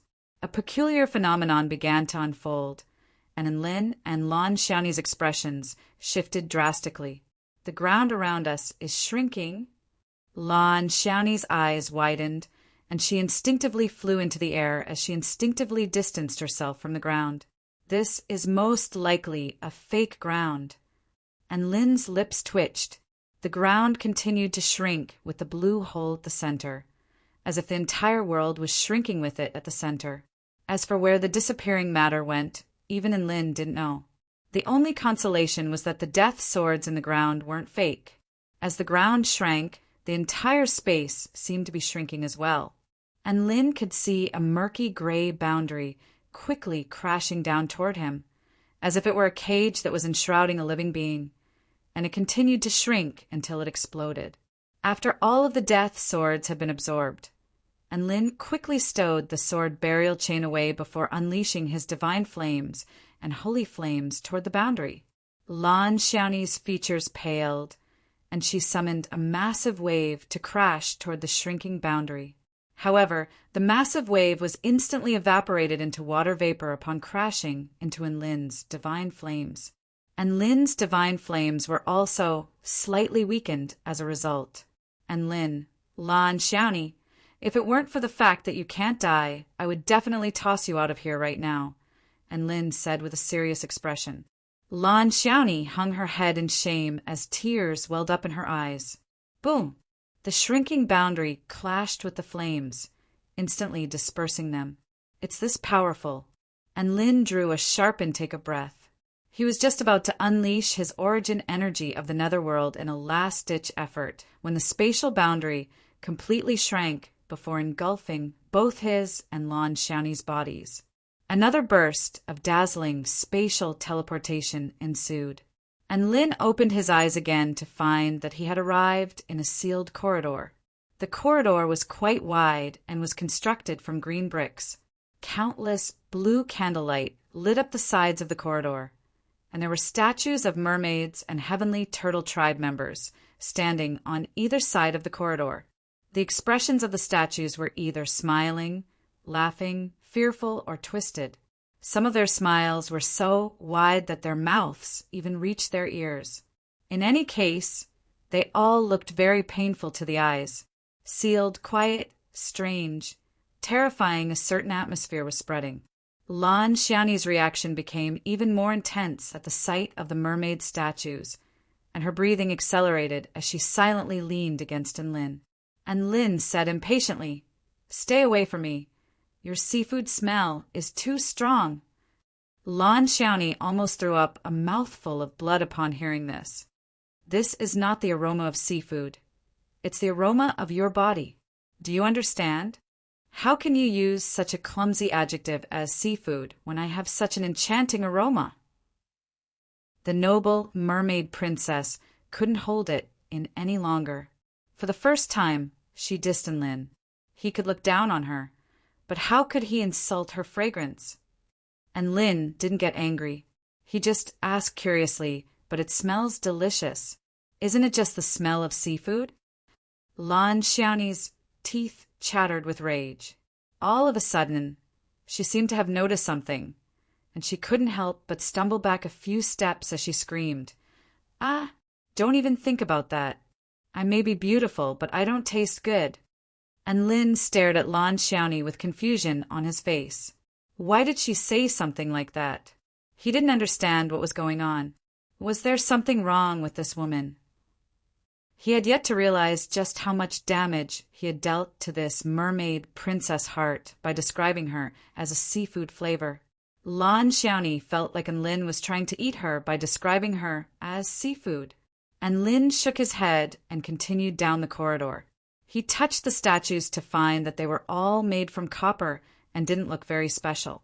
This made him give up on the idea of taking all of the statues with him. He couldn't do that, as it would leave a bad impression on the tomb's owner. It was better to take the best treasures with him. The two of them walked for a short while before arriving at the end of the corridor. Within a circular chamber, there were two tightly shut doors and a key. One of the doors had the words Tomb Treasure written on it, while the other door had the words Tribe Secret written on it. It was quite clear that she could only choose one of the two paths. A scorching light appeared in Lan Xiaoni's eyes as she looked at the door to the Tribe Secret. She had never forgotten her mission, which was to fight for the future of the Spirit Fish clan. It was quite clear that the door to the Tribe Secret contained information that would determine the future of the Spirit Fish clan. Lan Xiaoni made her way toward the key and held it tightly in her hand as she looked at the door with the words Tribe Secret written on it, as if she were looking at a door of hope. She slowly made her way toward the door before a hand clamped down on her snowy white shoulder. "Oi, where are you going? You're going in the wrong direction." A steady but dignified voice suddenly came from behind him.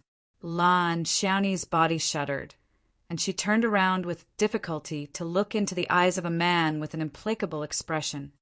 But we can find more treasures. The future of our tribe is more important," Lan Xiaoni argued. She had already expended a lot of courage to say this, and Lin chuckled lightly upon hearing this. "What does the future of your tribe have to do with me? I only want the treasures." Lan Xiaoni's eyes widened with incredulity. Didn't Gu Yu make an agreement with you? Didn't it ask you to bring back the secret of the Heavenly Turtle tribe?" Gu Yu had personally escorted Lin here, so there was no way that Lan Xiaoni would believe that the two of them hadn't reached some sort of agreement. "There was an agreement. It told me to take all of the treasures in the tomb after I entered it. After that, if I encountered any information that I didn't understand, I would take a picture of it and bring it back with me." And Lin spoke with a nonchalant expression. Lan Xiaoni was astonished. What a blissful request! The stark contrast between the two of them almost brought tears to Lan Xiaoni's eyes. She had come here with the heavy responsibility of her tribe on her shoulders, but Lin was here to make money. But how could she give up? Fighting for the future of her tribe was a form of honor, and she wasn't going to back down because of this. And Lin pointed at the ancient tomb treasure vault door and issued a stern command. "Hurry up and open the door with the key." "Yes." Lan Xiaoni nodded obediently before making her way over to the ancient tomb treasure vault door and opening it with the key. And Lin was too powerful. Fighting him head-on was not a rational course of action, so she had to endure this humiliation. The two of them entered the door and walked along a narrow corridor. Soon they emerged from the corridor and arrived at an extremely spacious area.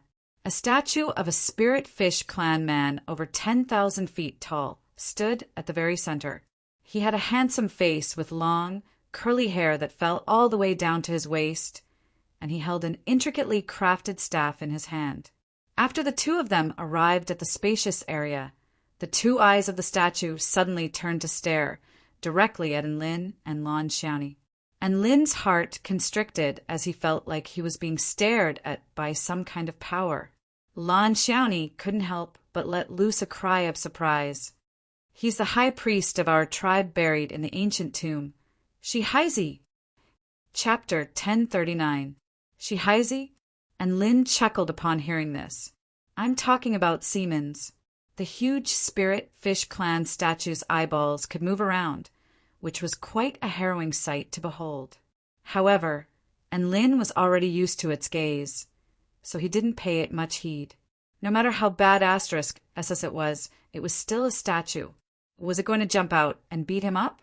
"However, you said that Shihaizi is the high priest of your tribe. Could it be that a man fell in love with a huge turtle?" And Lin came to his senses and was extremely astonished. He wasn't interested in listening to Gu Yu's love story, but thinking about it now, it was way too king exciting. He had always thought that it was a male turtle who fell in love with a mermaid, but it turned out that it was a handsome fish who fell in love with a female turtle. This was as terrifying as Xian Yuan Qing falling in love with Qing Hua. Lan Xiaoni cocked her head to the side with a perplexed expression. This is a love that transcends species. Is there a problem? She discovered that she was unable to keep up with Lin's train of thought. Was this the world of powerful beings? Was this how powerful beings thought? And Lin waved his hand in resignation. He couldn't even be bothered to complain. He was unable to accept this type of love, so he could only turn his gaze elsewhere to distract himself. However, he discovered that there was nothing around him. Could it be that the treasure was this statue? What the F***CK? Fated ones, welcome to the tomb of Mi and Tianqinji. A voice suddenly erupted from the statue's mouth. This voice was as loud as rumbling thunder. And Lin turned to look at the statue, and his eyes met with the statue's round eyes. He stroked his chin with a contemplative expression. A statue that could talk should be quite valuable, right? Lan Xiaoni's hands clenched into tight fists. This ancient high priest could talk. You've chosen the treasure path, so you have to unleash the corresponding power. If you die on the treasure path, then it only means that you and I are not fated to be together. The stone statue began to move and slowly spread its arms. Rumble. 6 balls of light of different colors appeared before Lin and Lan Xiaoni. The colors of the balls of light were black, white, blue, yellow, green, and red. Each ball of light can lead you to a different world, where you can obtain different supreme treasures. You can choose now, the statue of Shihaizi said with a smile. Lan Xiaoni pointed at the blue ball of light. I want to go to this world. And Lin pointed at the yellow orb. I want to go to this world. The two of them chose different worlds. Lan Xiaoni's heart was filled with excitement. She knew that her opportunity had come. If the two of them went to different worlds, she would be able to get rid of the fear of being dominated by Lin. She would be free and fight for her own interests. The statue spoke again. 2 fated ones, please choose the same ball of light. Lan Xiaoni, shall we choose again then? And Lin looked at Lan Xiaoni with a smile. Lan Xiaoni forced a smile onto her face. All right. The second choice was the light orb. And Lin chose the yellow orb again. Lan Xiaoni also pointed toward the yellow ball of light. The two of them quickly reached a consensus. There was no discussion, no quarrel, and they had a tacit understanding of each other. All right, I'll teleport you to the yellow ball realm now. The statue of Shihaizi spoke with a gratified expression. He didn't forget to add, what a harmonious couple. Lan Xiaoni and Lin. Did this stupid statue misunderstand something? They had entered the tomb together, but they weren't a couple. And Lin was just about to let loose a torrent of abuse when the yellow ball of light quickly expanded and engulfed the two of them. Another terrifying rush of dizziness ensued, and Lin felt like he was about to throw up. Following on from his fear of heights and his dizziness of sword kinesis flight, he felt like he was about to suffer from another fear of teleportation. The space around them transformed. The two of them instantly appeared within a vast expanse of yellow sand. It was as if the sky had been scorched by flames as golden clouds surged and surged, accompanied by scorching heat waves. The terrifyingly high temperatures caused the air in the desert to warp and warp. If a normal living being were to appear here, they would probably be scorched to death within a few seconds. It's so hot, Lan Xiaoni complained in a faint voice. She was dressed very skimpily. Her upper body was only wrapped in a blue satin cloth, revealing her towering snow-white breasts. Whether it was her waist, her smooth and round shoulders, or her snow-white, smooth and beautiful back, they were all exposed. This type of attire was extremely common among the mermaid tribe. However, even in such a skimpy outfit, she was still unable to withstand the scorching heat of the desert, and she unleashed a spell technique to maintain her body's coolness. And Lin glanced at Lan Xiaoni with a resigned expression. He was wondering why the Spirit Fish clan would entrust their hopes to such a spoiled princess. This didn't make any sense. Lan Xiaoni was weak, timid, and extremely afraid of death. She didn't even have the courage to resist him. So how was she going to become his enemy? And Lin was a little perplexed, and he silently walked at the forefront. Lan Xiaoni silently followed along behind him. Every world had a treasure, and the statue had said that obtaining the treasure required one's own power. If one were to die by accident, that would only prove that they weren't fated to enter the tomb. This meant that there was definitely a great danger in this desert. And Lin didn't dare to let his guard down, and he used his divine sense to survey his surroundings as he continued onward.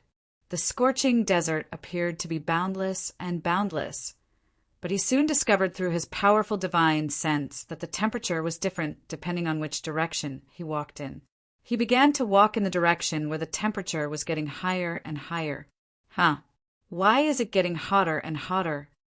The silly mermaid princess was a little perplexed, and she looked around nervously as she spoke with an uneasy expression. She was worried that she would be scalded to death. And Lin couldn't be bothered to respond to Lan Xiaoni, and he continued onward. The temperature was getting hotter and hotter, and the vital energy imbued sand beneath his feet had already become a scorching golden white color. It was even hotter than a red-hot metal plate. Lan Xiaoni's fishtail had already left the ground as she unleashed a water-type spell technique to dissipate the heat from her body. She didn't want her lower body to become a sizzling, hot metal plate. She was afraid that if she did, and Lin wouldn't be able to control himself and would eat her. Eat was the literal meaning of the word.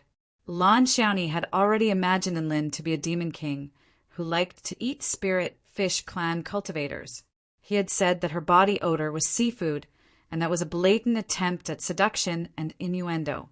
Just as Lan Xiaoni was thinking about all sorts of random things, and Lin suddenly stopped in his tracks. "We're here," and Lin said, Lan Xiaoni turned to Lin with a confused expression. All of a sudden, the scorching sand on the ground caved in like quicksand. Lan Xiaoni's expression shifted, but she didn't get a chance to do anything. Boom!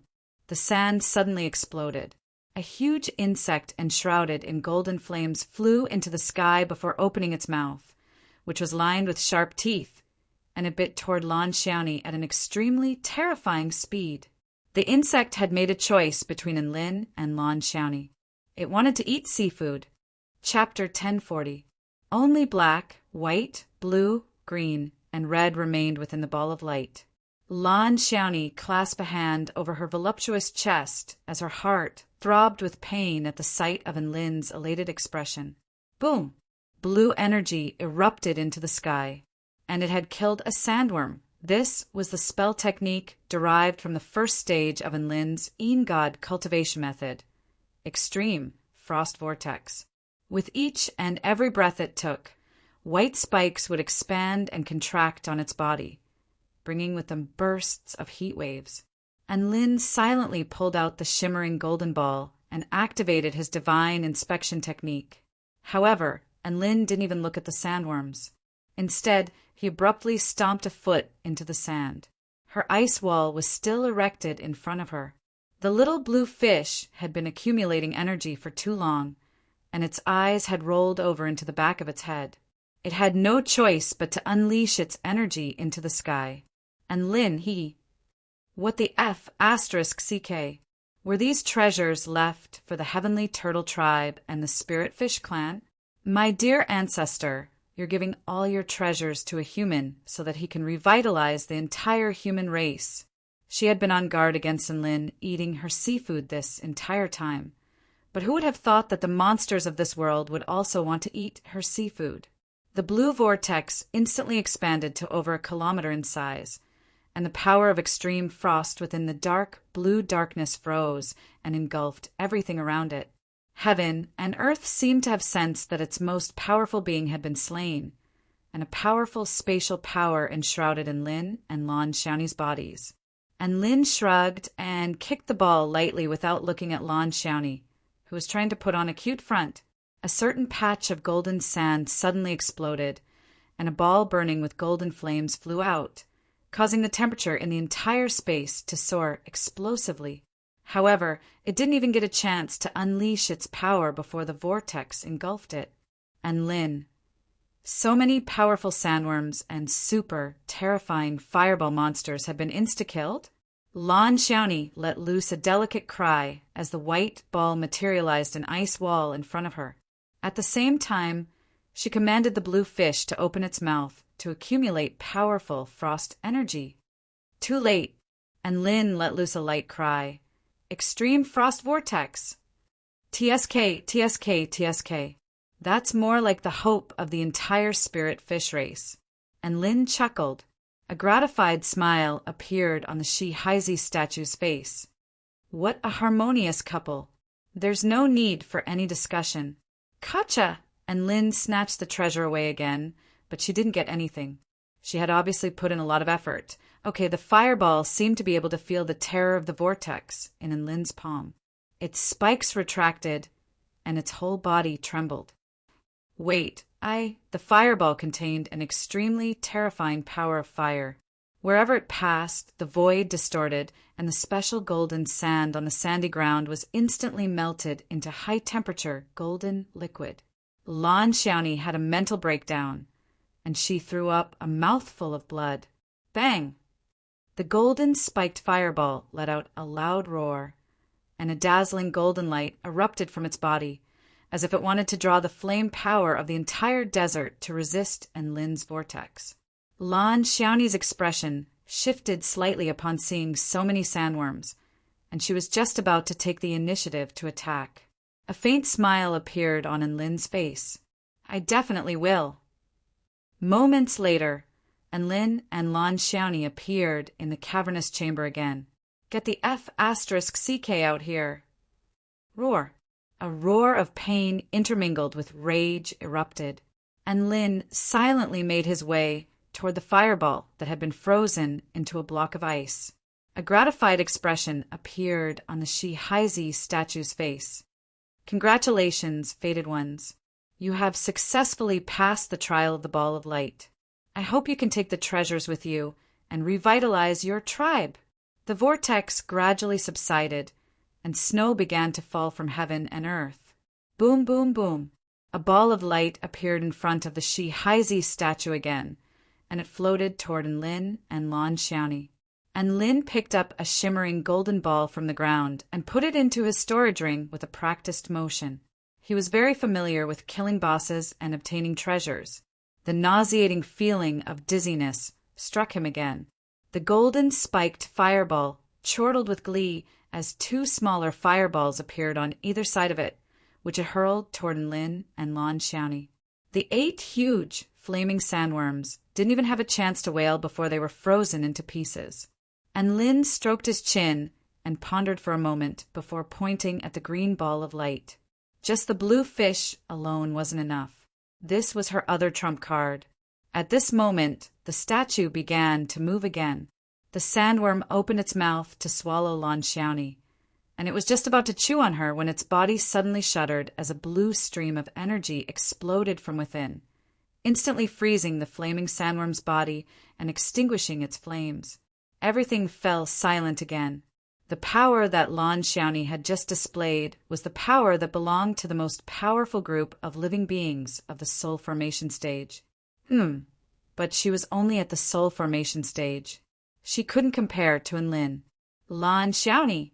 Tears almost flowed from Lan Xiaoni's eyes as she looked at the gargantuan, flaming sandworm.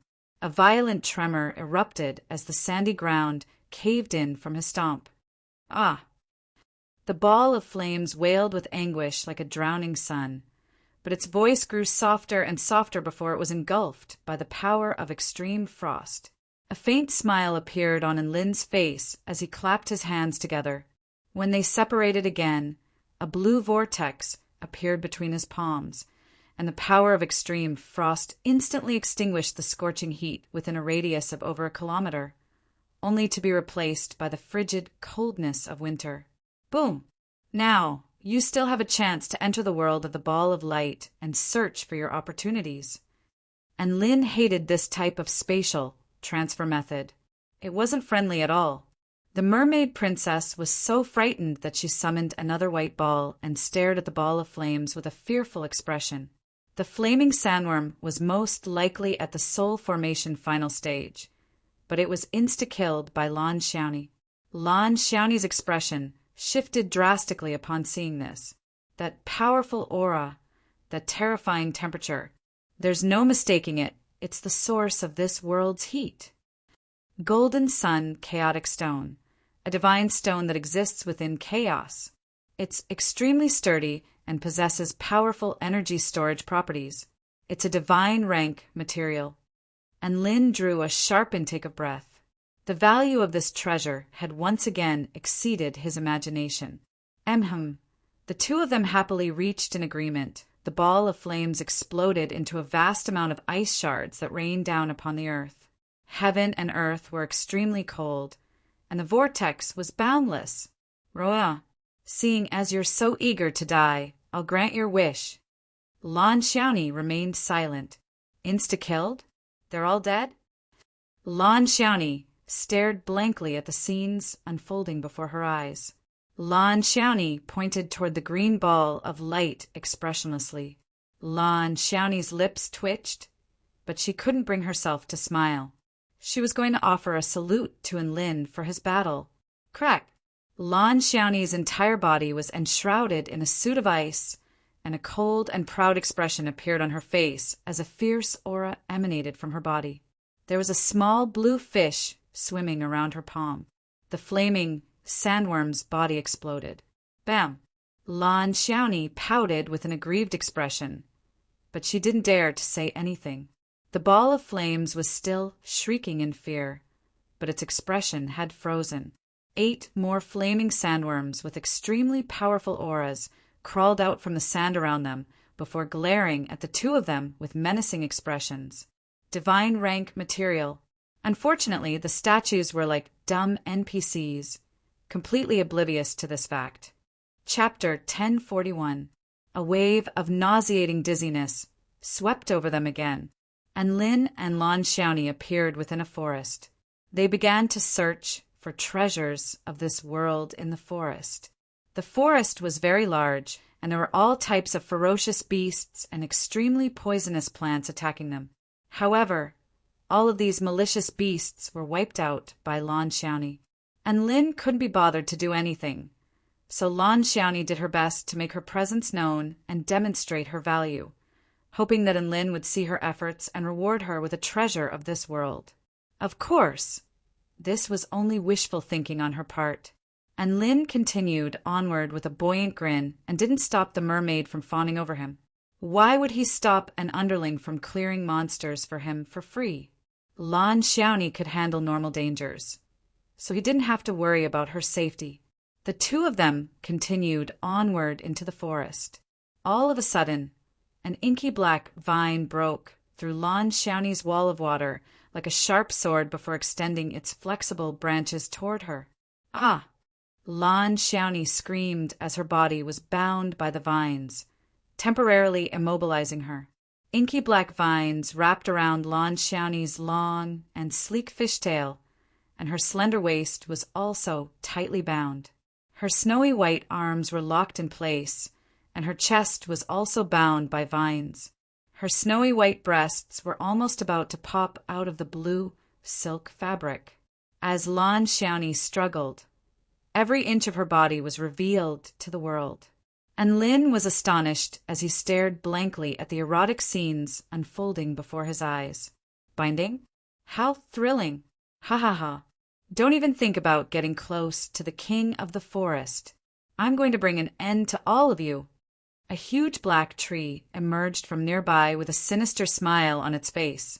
Another inky black vine pounced toward Lin at an extremely fast speed, and Lin was just about to do something when a powerful aura suddenly erupted from nearby. You F** king, pervert die. Lan Xiaoni's enraged voice sounded. Water burst out of her body, pushing the vines away. Her body was like a fish swimming out of the range of the vines. At the same time, she controlled a small blue fish to pierce through the air and instantly puncture the giant tree monster's head. Die, die, die. Lan Xiaoni still hadn't vented her anger, and she manipulated the little blue fish to smash over 100 massive holes into the massive tree and shredded the vines into extremely tiny pieces of wood. In short, it was miserable, and Lin's horizons were greatly broadened as he witnessed Lan Xiaoni's transformation from a little kitten to a tigress. Lan Xiaoni was only slightly appeased after seeing that the giant tree monster was as dead as a doornail. Her face was flushed and she was breathing heavily. The snow-white peaks on her chest rose and fell with her breathing, giving her a different kind of charm. You didn't see anything, right? Lan Xiaoni bit down on her lower lip with a pitiable expression. The scene of being tied up was too shameful. She hoped that Lin would forget about it, and Lin chuckled. How could I not see it? I'm not blind. Lan Xiaoni's eyes widened with rage, and her chest trembled with rage. What's wrong? I'm just telling the truth. And Lin's eyes darkened as his imposing aura spread out. You're right. Lan Xiaoni lowered her head with an aggrieved expression. Thus, the two of them continued onward. Lan Xiaoni still hadn't recovered from the events that had just transpired, and the blush on her face had yet to recede. As they ventured deeper and deeper into the forest, monsters on par with the giant tree monster would appear from time to time. She didn't dare to get complacent, and she could only summon the little fish to protect herself. Ha ha ha. If you want to kill our king of the forest, you'll have to get past me first. Pwah. Ah, Lan Xiaoni slew a huge ape expressionlessly. I swear to protect the king of the forest with my life. Take this lethal poison flying silk. Pwah. Long live the king of the forest. Lan Xiaoni slew a 100-legged red spider with a calm expression. I'm the demonic frog guardian. Your journey ends here. Boom, boom, boom. Lan Xiaoni engaged in a fierce battle with a frog wielding a pair of swords. Sword intent swept through the air, and spell techniques clashed, raising the forest within a radius of over 1 kilometer to the ground. In the end, Lan Xiaoni defeated the demonic frog guardian and sliced its body in half with her water blade. She turned toward Lin with a smug expression, as if to say, Don't you think I'm bad *SS? And Lin gave his underling a word of praise. Bad *SS. They then encountered the most powerful boss in the forest, the Greenwood Forest Dragon, and Lin unleashed a sword strike in the blink of an eye, which almost sliced the entire forest in half. The Greenwood Forest Dragon had been insta-killed. Lan Xiaoni had been intimidated by the Greenwood Forest Dragon's terrifying aura, and the battle was over before she even had a chance to unleash her trump card. And Lin stowed away the green jade tree root with a content expression on his face. He had insta-killed the boss and picked up the luxurious equipment. Lan Xiaoni! The mermaid princess finally shed tears of indignation. What was the point of her working so hard before? She had thought that she would have a chance to compete for the treasures in this forest. However, the king of the forest had been insta-killed before she even had a F***king chance to do anything. Lan Xiaoni's expression was one of despair. She was struck by the horror of being dominated by Lin's power again. She no longer had the confidence to compete with Lin for the treasures. A rush of dizziness struck her, and Lin and Lan Xiaoni reappeared in the spacious room. And Lin unleashed his divine inspection technique on the green jade tree root with an elated expression. Sea essence primordial wood, a withered sea god tree from the western sea.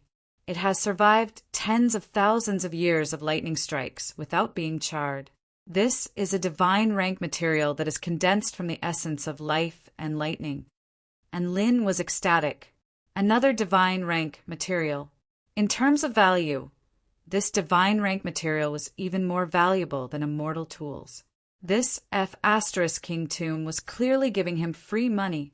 Idiots and rich people were not enough to describe this tomb. However, thinking about it, this tomb was where 2 Dao integration stage high priests were buried, so it made sense that there wouldn't be any divine rank treasures here. Furthermore, this tomb was designed for the future soul formation stage prodigies of the heavenly turtle tribe and spirit fish clan. It couldn't just set up a return to void stage trial for these little cuties to die, could it? Hence, the upper limit for this trial was the hellish difficulty of the soul formation stage at most. What a pity. What a pity that a hack like Enlin, who could even pummel return to void stage mighty figures, had come to this tomb. And Lin could only reluctantly accept all of these treasures.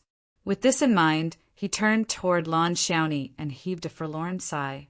Sigh, this trial is so boring. It's only giving me treasures, and it's only suitable for little cultivators like you. Lan Xiaoni was dumbstruck. She didn't think that Enlin would give her such a critical blow. She stared blankly at Enlin as tears began to flow from her eyes again. The mermaid princess sobbed. You said this trial is suitable for little cultivators like me. So why don't you let me have some fun? And Lin nodded. Sure, you can fight the monsters in the future, and I'll just pick up some treasures. PFFF. Lan Xiaoni threw up 3 liters of blood. Chapter 1042. Shihaizi's statue spoke again. Congratulations, fated ones. You have successfully passed the green ball of light trial. I hope you can take the treasure with you and revitalize your tribe. And Lin patted his chest.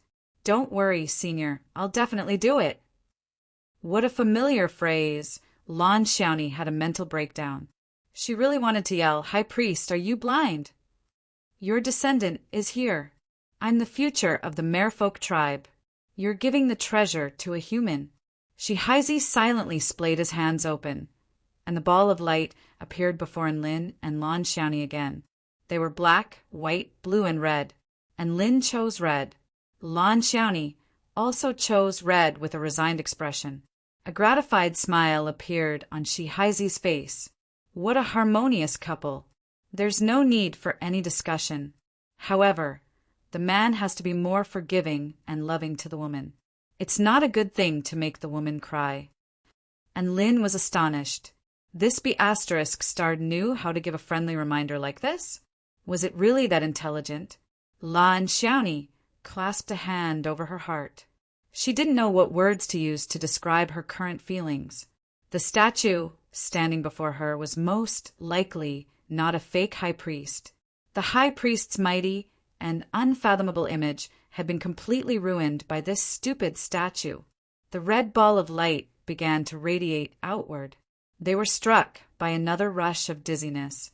When the two of them came to their senses, they had already arrived at a plain littered with skeletons. These skeletons were of different shapes and sizes, and it was clear that they had been piled together by countless different living beings. Some of their skeletons were relatively small, like that of a puppy, while others were the skeletons of gargantuan, ferocious beasts. Just their bones alone were several hundred meters, or even over a kilometer long. And Lin walked at the front, and Lan Xiaoni followed behind him in a very natural manner. This seemed to have become a type of tacit understanding. It wasn't until a ferocious wolf skeleton pounced toward Enlin that Enlin realized something was different. The ferocious wolf was unimpeded, and it opened its mouth before biting down on Enlin's head. The ferocious wolf bit down on Enlin's neck, intending to tear his entire head off.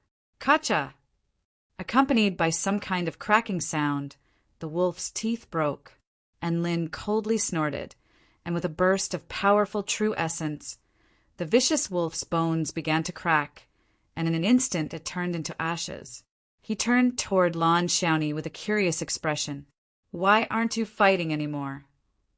Weren't these monsters supposed to be enemies for Lan Xiaoni to display her value? Lan Xiaoni's eyes were lifeless, but a smile appeared on her face. I'll help you fight the monsters, and you'll pick up the treasures? And Lin, you can actually fight with me for the boss and the treasure. I really don't mind, and Lin comforted. Lan Xiaoni buried her head in her hands with despair on her face. I just can't beat you. You can slap me to death with a single slap. What do I have to fight with you? Woo-woo. There's no point in me coming here. I can only follow behind you like a fool and watch you take the treasures. I can't do anything. I really don't know why I came to this tomb. The mermaid princess burst into tears again. You're right. And Lin nodded. Then why are you still here? Why don't you go back? Lan Xiaoni faltered slightly upon hearing this, and she stopped crying. Her bright blue eyes widened, and there were still tears flowing down her cheeks. That's right, why don't I go back? I'm going back right now. Slap. Lan Xiaoni's snowy white shoulders were pressed down by Lin's hands. Their eyes met, and Lin spoke with an earnest expression. No, you can't go back. I know why you're here. What is it? Lan Xiaoni asked with an expectant expression. After you leave, I'll also be judged as an enemy by the tomb, so your value is to stay here and not trigger the tomb's mechanism so that I can obtain more treasures. And Lin spoke with an excited expression. Lan Xiaoni. Everyone suddenly fell silent. A tragic smile suddenly appeared on Lan Xiaoni's face. Just let me die. Please don't. And Lin immediately tried to stop her, and his mind raced as he tried to think of a way to calm down this mermaid princess. Lan Xiaoni's eyes were red, and her face was filled with tears. She was crying silently, so this was most likely the result of her advanced level of pain. And Lin was extremely concerned. Was Lan Xiaoni made of water? Why did she cry so easily? So be it if she didn't cry, but her tears were still flowing nonstop. If she wanted to give up, and Lin would be targeted by the tomb. Otherwise, why would he care about what the mermaid princess was thinking? He could just toss her to the side. He had to give her hope and reignite her fighting spirit. Got it?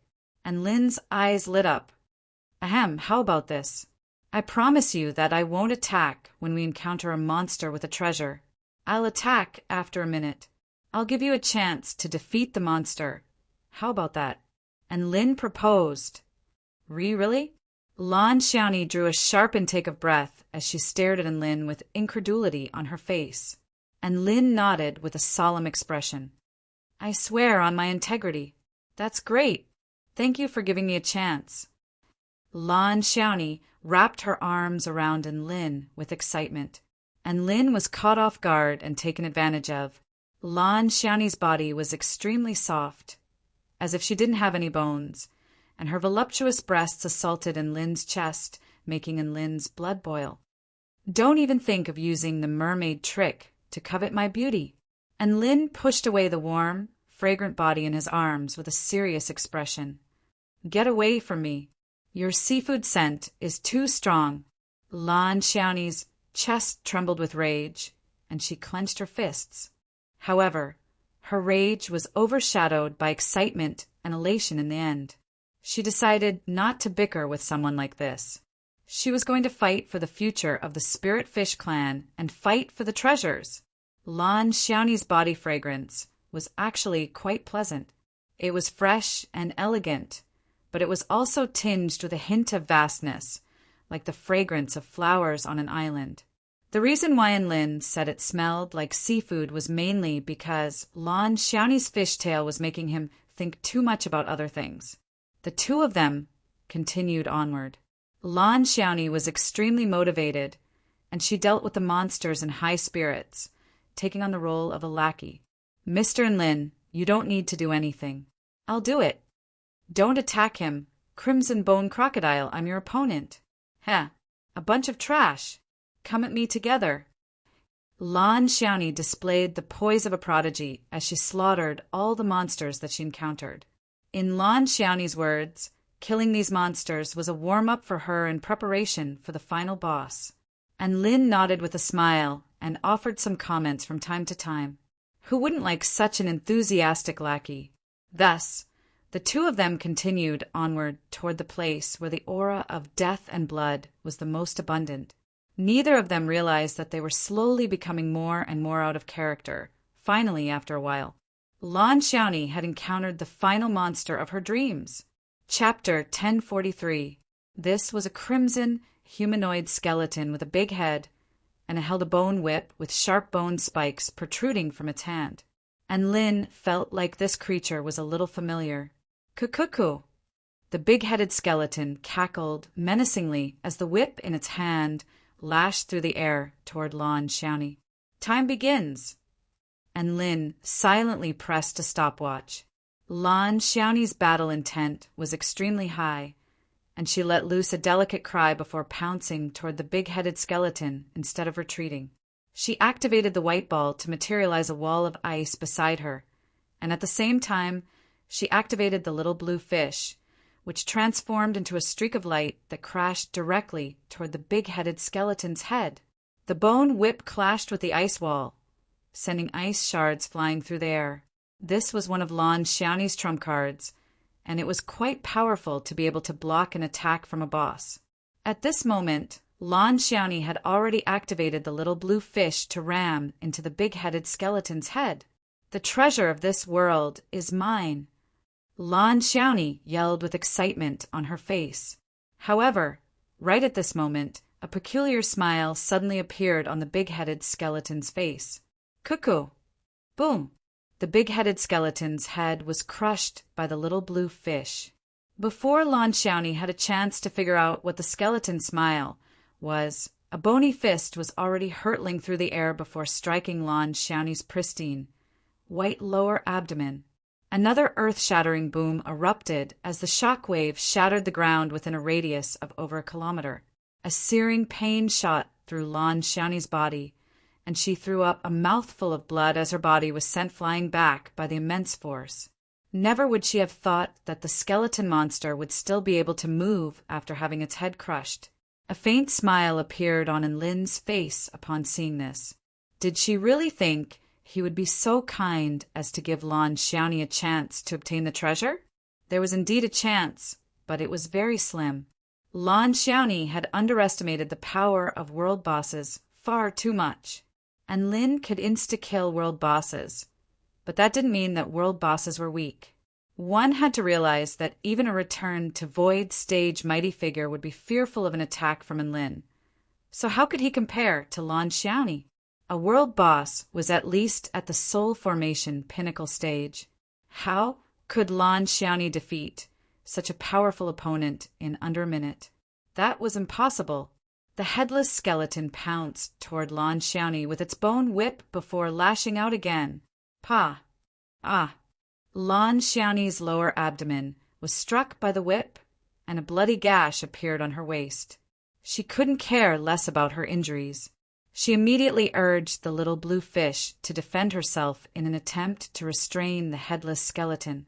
The headless skeleton wielded the bone whip with an extremely exquisite technique.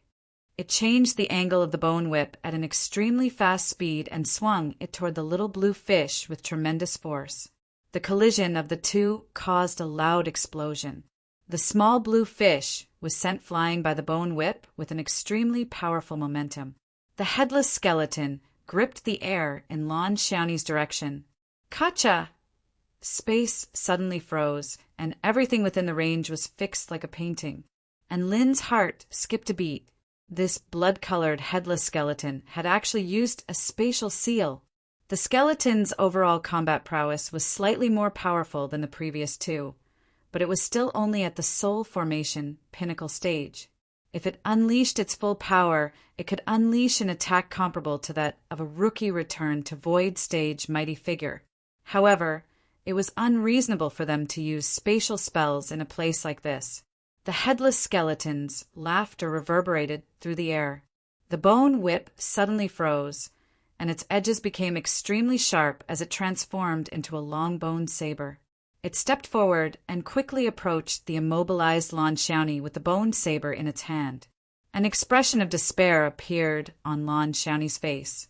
She still had many trump cards and mystic techniques that she hadn't used, but now that the space around her had been frozen, she didn't even have a chance to resist. Was this the end? The crimson bone saber slashed through the air, leaving a crimson trail of death in its wake. Lan Xiaoni was very indignant, and she wanted to cry. However, she didn't even have the right to cry in this spatial seal. The bone saber fell, A figure suddenly appeared before her and blocked the bone saber with an inky black, long sword. Boom! A violent collision swept his hair into the air. The man knocked the bone saber aside at an extremely fast speed before unleashing a boundless sword projection. An inky black sword projection engulfed heaven and earth as it sliced the headless skeleton in half. The skeleton didn't even have a chance to react before his life force was severed.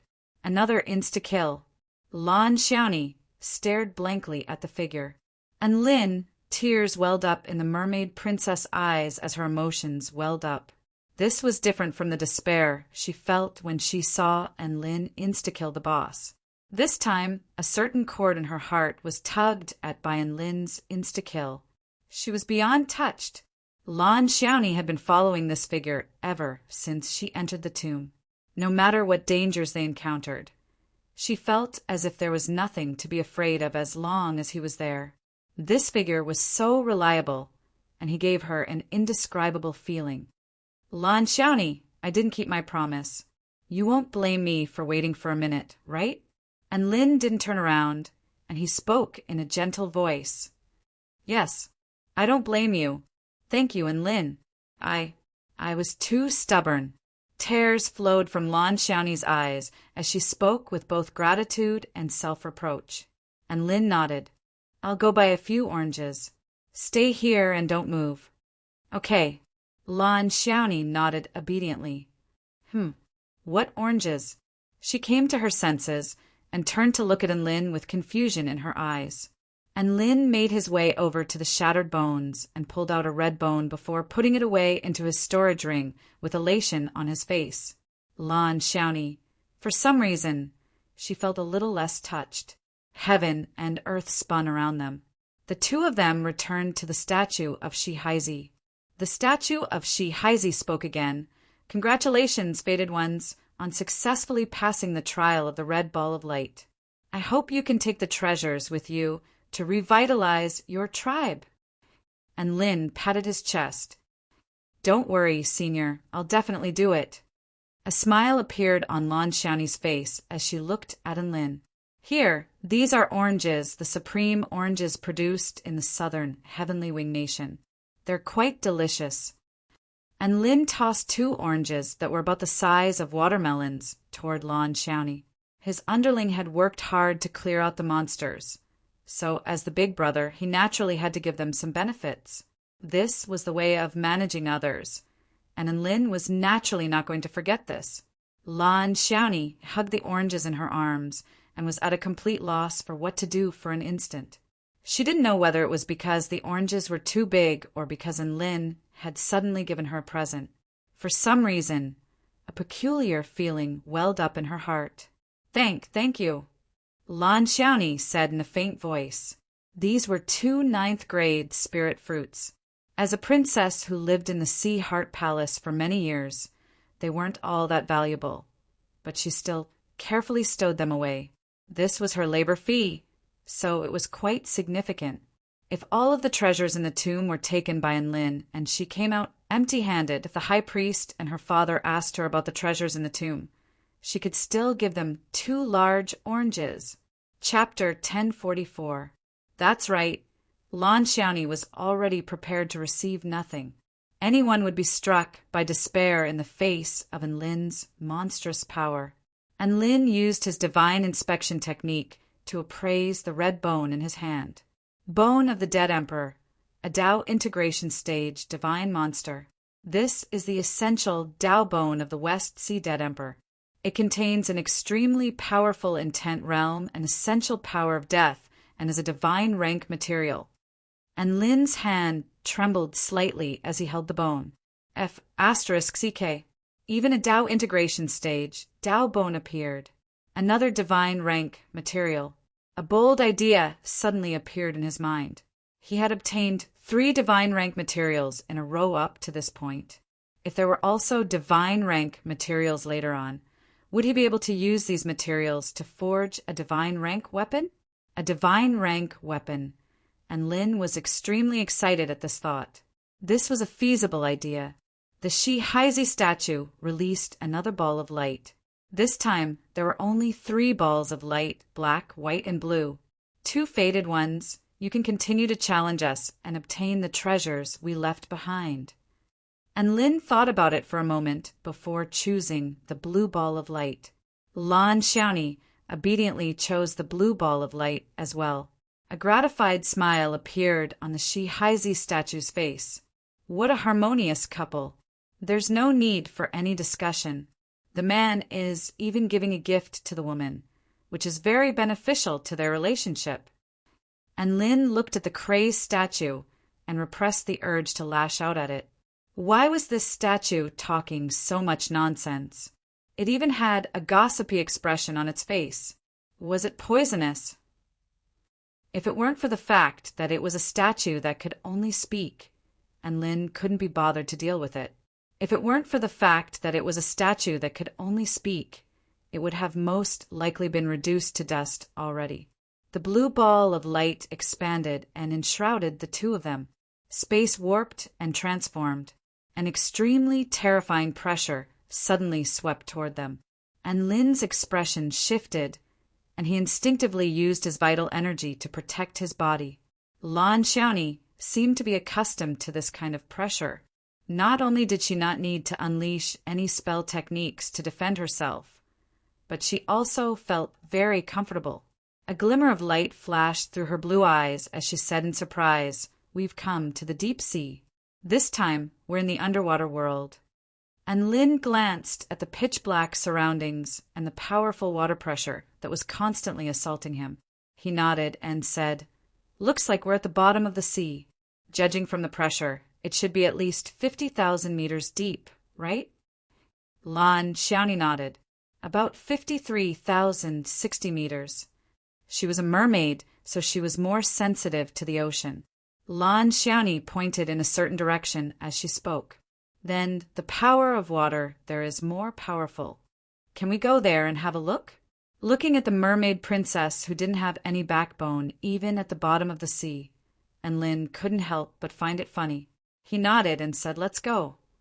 And Lin swam toward the direction that Lan Xiaoni was pointing in, and he encountered a few deep-sea monsters along the way. However, all of them were taken care of by Lan Xiaoni, and he didn't even get a chance to approach them. And Lin could sense that Lan Xiaoni's powers had improved in all aspects in the deep sea, and it looked like this was also a result of the environment. After traveling for a short while, a white palace began to appear in their field of vision. The dome was made of white jade, and it was supported by stone pillars with divine fish engravings on them. It was pristine, flawless, and extremely beautiful. Could it be that the final treasure-wielding monster is in the palace? And Lin's interest was piqued, and he immediately pushed open the palace gate. However, what he didn't expect was that the scene behind the gate was completely different. A blue restrictive barrier appeared in front of him, and ripples spread out from it. Within the barrier was a single plank bridge that extended into the distance. There was a vast expanse of unfathomable darkness all around. There were circular hovering plates on either side of the palace, upon which stood a few dozen sea monsters of different appearances, all of which were wielding weapons. The depth of this palace doesn't make sense, and Lin was a little surprised.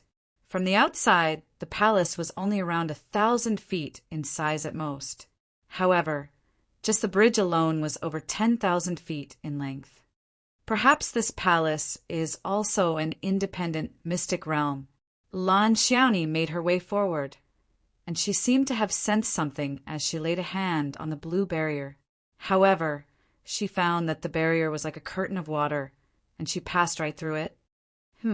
Is this a wall of water? And Lin was quite intrigued, and he also made his way toward the barrier. Boom! And Lin's body was plastered against the barrier, and he was knocked back a couple of steps by the massive force. Lan Xiaoni turned to look at Lin with confusion on her face. An expression of confusion appeared on Lin's face.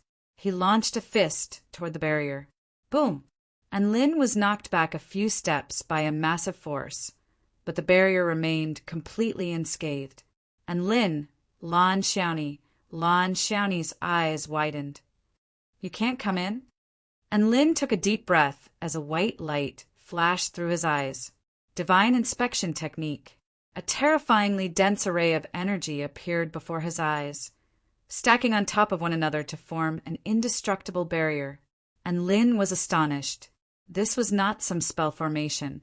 This was a collection of energy. This was a pure defensive spell technique, so there was no way he could take advantage of it. Lan Xiaoni's eyes gradually lit up at the sight of Lin's distressed expression. Could it be that only those with noble blood like mine have the right to enter this place?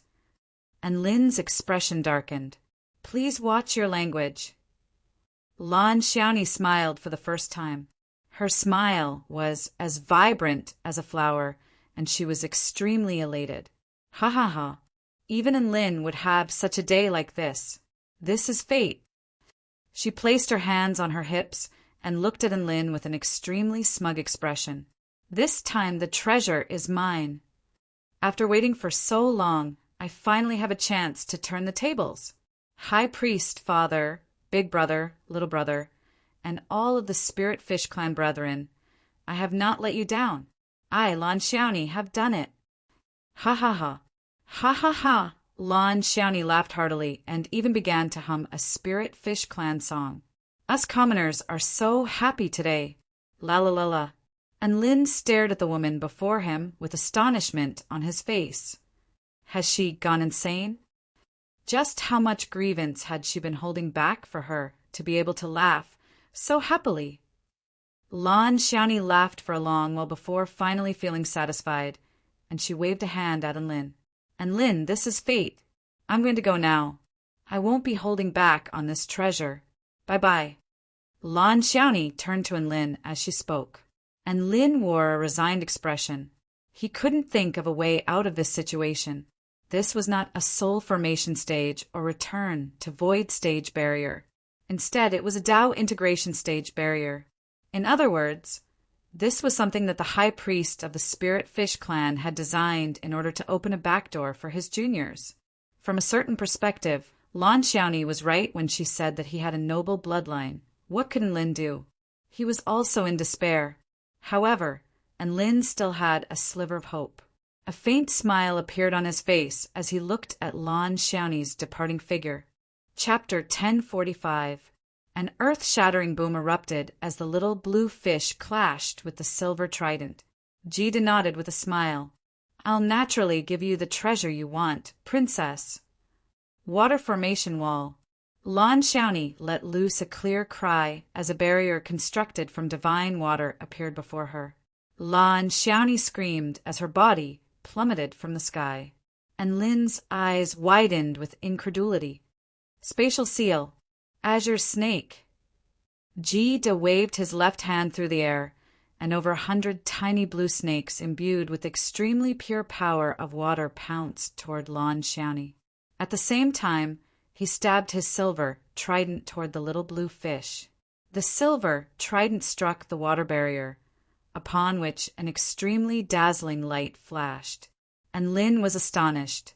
So the reason why Lan Xiaoni was angry was because of his looks? Lan Xiaoni was also given a huge fright, and the little blue fish almost fell to the ground. Lan Xiaoni placed her hands on her hips. Hurry up and kneel before me and offer up your treasure. Perhaps I'll be happy and spare your life if you do that. The most important thing to obtain a treasure was power. I'll use my power to prove that this treasure is destined to be mine. Why don't you take a piss and look at yourself? How dare you propose to me when you're so ugly? The mermaid princess activated the little blue fish and the white ball at the same time to attack Jida. This was a spatial countermeasure trump card that could ignore the enemy's spatial seal. Lan Xiaoni's eyes widened with incredulity as she stared at the octopus monster before her. The little blue fish transformed into a bolt of lightning before crashing toward Jida's back. Spatial flow. Lan Xiaoni tossed out a talisman before she even landed on the ground. Soon, her expression brightened, and she chortled with glee. Ha ha ha. And Lin, do you see that? This is fate's choice. This treasure can only belong to me. Couldn't she just toss the treasure to Lan Xiaoni if he wanted to open the back door so badly? And Lin promised that he wouldn't say a single word. All of the sea monsters knelt down to greet their regal princess. The octopus monster stood up from its throne before extending a slight bow toward Lan Xiaoni with a smile. "My beautiful princess, welcome to the Solitary Wood Palace. I am Jida." Lan Xiaoni was ecstatic. She didn't think that her method of forcefully demanding treasures would actually work. In that case, she would be able to live up to everyone's expectations and bring back some of her ancestors' inheritances. At this moment, Jida had already charged toward Lan Xiaoni, and his silver trident pierced through space toward Lan Xiaoni. The energy of the silver trident exploded, and the water array wall was broken. Hua la la, why bother with the trial of the light ball? Even the sirens were worshipping this salted fish. Would the final boss kneel on the ground and beg this salted fish to cut off its head? Asterisk crack. Asterisk everything in the area stopped moving. Taking advantage of Jida's momentary daze, Lan Xiaoni unleashed all of her power to activate the little blue fish behind Jida as she retreated. Lan Xiaoni turned around and glared at Enlin before letting out a cold harumph and continuing onward. What else could Enlin say? He had no choice but to kneel in front of this invincible backdoor entrant. Lan Xiaoni activated the white ball to unleash a series of silvery white ice swords to slice through Jida's little snake. Silly girl, did you really think? Her brows furrowed slightly. This wooden bridge didn't look as long as it did. There was some kind of concealment spell technique that made it impossible to see the end of the bridge. This salted fish was very smug. Go to hell. The treasures are mine. Ha ha ha.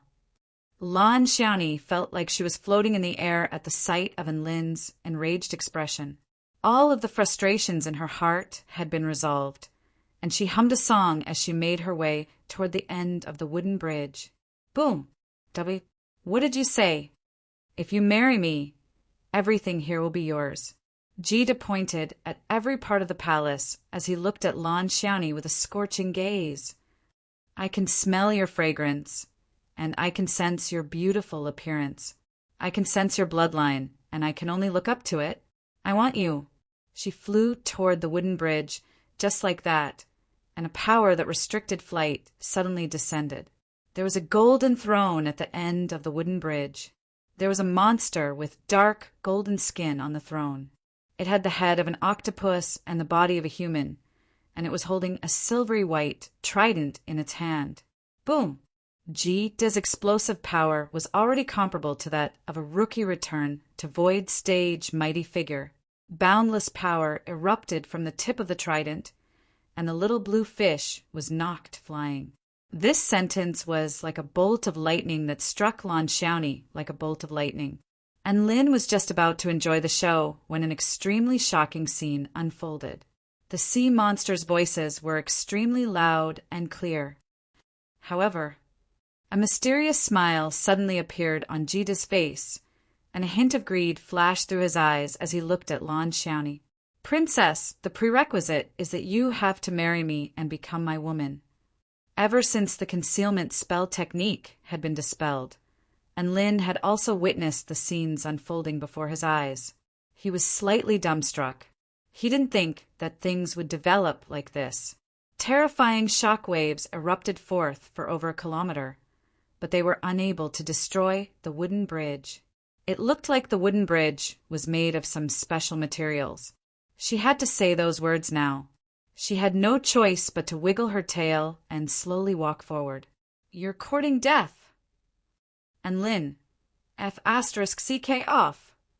All of the sea monsters suddenly half knelt on the wooden bridge and lowered their heads. We pay our respects to Princess Spirit Fish. The talismans burned in the air before casting a layer of light over her body.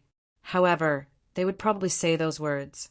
The sea monsters on both sides of the bridge suddenly opened their eyes at this moment, and they raised the weapons in their hands as extremely powerful auras erupted from their bodies. The mermaid princess was naturally aware of this as well, So she had already activated the white ball and the little blue fish to protect herself before the sea monsters had a chance to do anything. Lan Xiaoni finally exploded, and a powerful force erupted forth, blasting through the air around her. F***CK, I'm treating you guys as enemies and you're bowing down to me? And Lin looked on at Lan Xiaoni's departing figure with a buoyant smile. Be careful, underling Lan.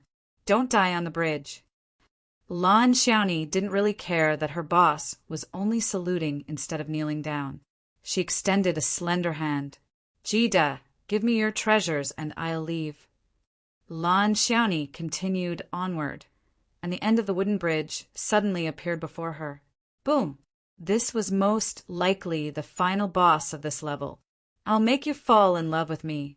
I'm ugly, but you'll be mesmerized by my soul.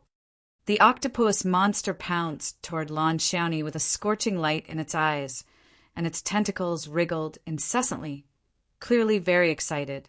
Lan Xiaoni gritted her teeth, and a brilliant light erupted from her body as she retreated in an extremely agile manner, escaping from Jida's spatial seal. Lan Xiaoni's battle with the big-headed skeleton was a clear example of how difficult it was to kill the boss in the light ball world. Whether or not she could defeat it was another matter entirely. How could this be? Jida's expression shifted. You think you're going to get the treasures if I don't go in? Lan Xiaoni was already prepared for this, and she let loose a clear cry before unleashing a defensive spell technique. Lan Xiaoni's body was blasted back toward the wooden bridge behind her. Jida extended his dark golden left hand and gripped the air as he spoke. Chapter 1046. On the other hand, Jida was gaining the upper hand. Boom! At this moment, for some reason, she suddenly thought of that figure.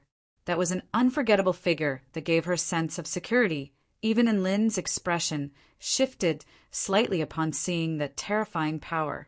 The fist was imbued with terrifying power, and even the space around it crumbled. Soon, she broke through the barrier of blue ripples without any resistance and pounced toward Lin like a swallow. Save me, Papa! She yelled in her sweet voice. And Lin was astonished. To think that a member of the Spiritfish clan can unleash such pure dragon power. Stop her! Jida roared from behind Lan Xiaoni. Boom! And Lin. Jida only managed to stop his retreat after smashing his throne into smithereens. His blood didn't splatter. Instead, it swirled around his snowy white arms in a spiral. Child's play. Jida clapped his hands together, and the blizzard was shattered. Damn it, I can't lose here. Are you kidding me? This was the first time he had heard such a refreshing reply. Daddy, save me! Lan Xiaoni yelled. A terrifying collision erupted, accompanied by a special hissing sound of cracking. However, Lin had no intention of helping her. A mocking expression appeared on his face. Wouldn't it be very embarrassing for me to help you now that you're asking me to help you? His arms were already empty, but his body squirmed as his dark, golden body slowly shrank. In its place, a pair of arms slowly grew out. He took the initiative to attack Lan Xiaoni again as he spoke. And Lin, snowstorm formation! A powerful spell technique engulfed the entire bridge. Lan Xiaoni's face became paler and paler, and she was clearly on the brink of exhaustion. You don't have to fight me, hee. Jida's expression shifted drastically as he crossed his arms in front of him. It crashed into Jida's back, and a fearsome shockwave erupted. A vicious expression appeared on Lan Xiaoni's face as she retreated, and she sliced open her wrist. At this moment, it saw the mermaid princess, who was so aggressive just a moment ago, turn around and run. And Lin. Several dozen sea monsters on either side of the bridge suddenly sprang into action before unleashing spell techniques toward Lan Xiaoni. Did it work? Not long after the battle, she was surrounded by danger. 2 bloody wounds appeared on her snow-white arms, and a bloody wound appeared on her slender fishtail, which was glowing with a blue light. One had to know that kid was defenseless. The opportunity to receive an attack was not easy to come by. Was it really okay to admit it so directly? Outside the barrier, and Lin was speechless when he saw this scene. Cough, cough! That's right, Lan Xiaoni immediately activated her escape mode. An earth-shattering dragon roar erupted, and a vast divine might shook the heavens and earth. It's called Papa, and Lin chuckled. Rumble. An extremely powerful crimson light erupted from Lan Xiaoni's arm. Why now?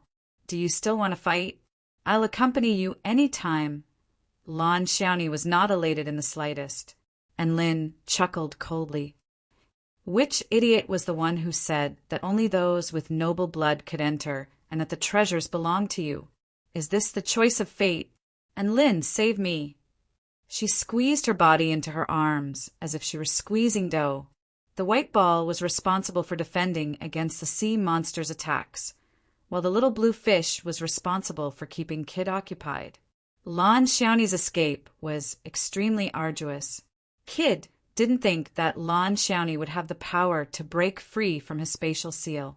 Just as he was feeling astonished, the little blue fish had already crashed into his body. Lan Xiaoni was quite powerful and had trump cards like the little blue fish and the white bead, but it was still too much for her to handle a rookie return to void stage mighty figure. Kid let loose a wail of anguish. His extremely sturdy, dark golden arms were shattered by Lan Xiaoni's punch, and his body was sent flying backward by the fearsome force of the punch. It's me. I'm that idiot. Tears of remorse flowed from Lan Xiaoni's eyes. That spirit fish, divine blood, mystic technique, fish dragon dance, had expended almost all of her energy, but she was still unable to kill Kid. How was she going to fight now? After unleashing that mystic technique, Lan Xiaoni's aura was extremely feeble, and she panted heavily as she stared intently at Kid. A sinister smile appeared on Kid's face as the feelers on his chin slid through the air. He even hooked his feelers at Lan Xiaoni, as if he was flirting with her. A blue figure leaped out from the explosion of energy. Her long, black hair danced behind her as a suit of ice blue armor appeared over her jade-like skin. After landing on the ground, she continued to rush toward Lin. Lan Xiaoni's tail whipped through the air, and she closed in instead of retreating. She clenched her right hand into a fist, and a crimson divine dragon seemed to have appeared on her arm as she lashed out like a dragon. Boom! All types of negative emotions began to well up in her heart. I know you're not my father, so I'll just coax you a little. Lan Xiaoni twisted her body and evaded Kid's attack by a hair's breadth. Lan Xiaoni suddenly let loose a delicate cry, and she waved her hand through the air. Countless splashes of water transformed into a blizzard imbued with killing intent that swept toward Kid. Lan Xiaoni's body trembled with disgust, horror, and helplessness. Lan Xiaoni glowered at Kid, and she waved her hand to summon back the little blue fish. She retreated as she fought, and it was clear that she was already on the back foot. Don't you feel any shame or guilt? And Lin was astonished. The boss was blatantly trying to take Lan Xiaoni for himself. Wasn't that a crime? Why didn't he consider the spectators' feelings? Kid waved his silver, trident through the air, and a silver blade projection several hundred meters in length shot toward Lan Xiaoni with each strike. How could this be? Was this mermaid princess afraid of death to this extent? And Lin? She had initially planned to puncture Kid's body in one go, but to her surprise, the little blue fish's full-force attack was only able to inflict a minor injury on Kid. Jida's back caved in from the impact, and his body flew toward Lan Xiaoni amid the sound of bones and flesh exploding. He threw up a mouthful of green blood at the same time. What do you want? Lan Xiaoni's tail was almost punctured by Kid's harpoon, and she ran even faster. Kid wasn't enraged by Lan Xiaoni's attack. Instead, he chortled with glee. You're quite bold, I like it. However, I'm stronger than you can imagine. You won't be able to defeat me, so just submit to me. The little blue fish's momentum made even the air tremble. This is my best chance. I can't lose. Kid coughed up a few mouthfuls of blood and stood up with great difficulty. That was close. If you had struck me in the heart, I might have died. Kid's aura soared explosively as he looked at Lan Xiaoni, and it looked like he could still fight. Lan Xiaoni retreated a few steps with despair on her face. Spirit Fish Divine Blood Mystic Technique. Fish Dragon Dance. Ha ha ha. Stop resisting. If you want to resist in bed. Chapter 1047. You have to pay for what you've done. Lan Xiaoni finally understood the meaning of the sentence. That's right. She didn't have a chance to gloat for long. She then pounced toward Enlin like a salted fish, trying to grab onto Enlin's thigh tightly. The blue rippling barrier clearly didn't have any effect on the sea monsters, and Jita also chased after Lan Xiaoni as he charged out. Don't block the way. Enlin wrapped his left arm around Lan Xiaoni's soft and warm waist and flung her to the side. At this moment, Jita's silver trident was already hurtling toward him with a terrifying power. Enlin didn't even have time to draw his sword, so he grabbed toward the silver trident with his bare hands. Boom! Terrifying energy exploded forth, and the silver trident was caught by Enlin with his bare hands. The peerlessly sharp trident was unable to even pierce through Enlin's skin. Jida's eyes widened. How is this possible? Enlin's lips curled up into a slight smile. I'm also very frustrated. I'm always so bad assess that you guys think it's impossible, but this is the reality. His voice had only just fallen when Enlin's other fist had already lashed out. This fist was aimed directly at Jida's chest. There were no spell techniques or energy fluctuations emanating from it, and it was purely a counterattack using the power of his physical body. However, Jida could sense a power that was comparable to Lan Xiaoni's final mystic technique. There was no time to evade. Boom! A massive hole was punched into Jida's sturdy, dark, golden body. PFFF. Jida threw up a mouthful of blood as his body flew back. The octopus monster crashed into the rippling barrier and tumbled onto the wooden bridge. Enlin unleashed another bolt of golden void lightning toward it. The golden void lightning tore through the air toward the octopus monster. Boom! The bolt of golden lightning exploded upon contact with the rippling barrier. Enlin, F*CK. I forgot about this F*King racist barrier. Who would have thought that it could even completely isolate external spells? What was the point of fighting? Gid was lying on the ground with serious injuries. When he saw that Enlin could not take the next step, he finally laughed. Ha ha ha, so what if you're powerful? If you can't cross this barrier, I'll always be the man you can't get. The corner of Enlin's mouth twitched. It was one thing for him to look disgusting, but why did he have to say those words to disgust him? Suddenly, a blue figure crossed the barrier, holding an azure ice blade, and slashed at Kid, who was heavily injured and lying on the ground. This slash seemed to have exhausted all of the woman's strength, and its power was extremely terrifying.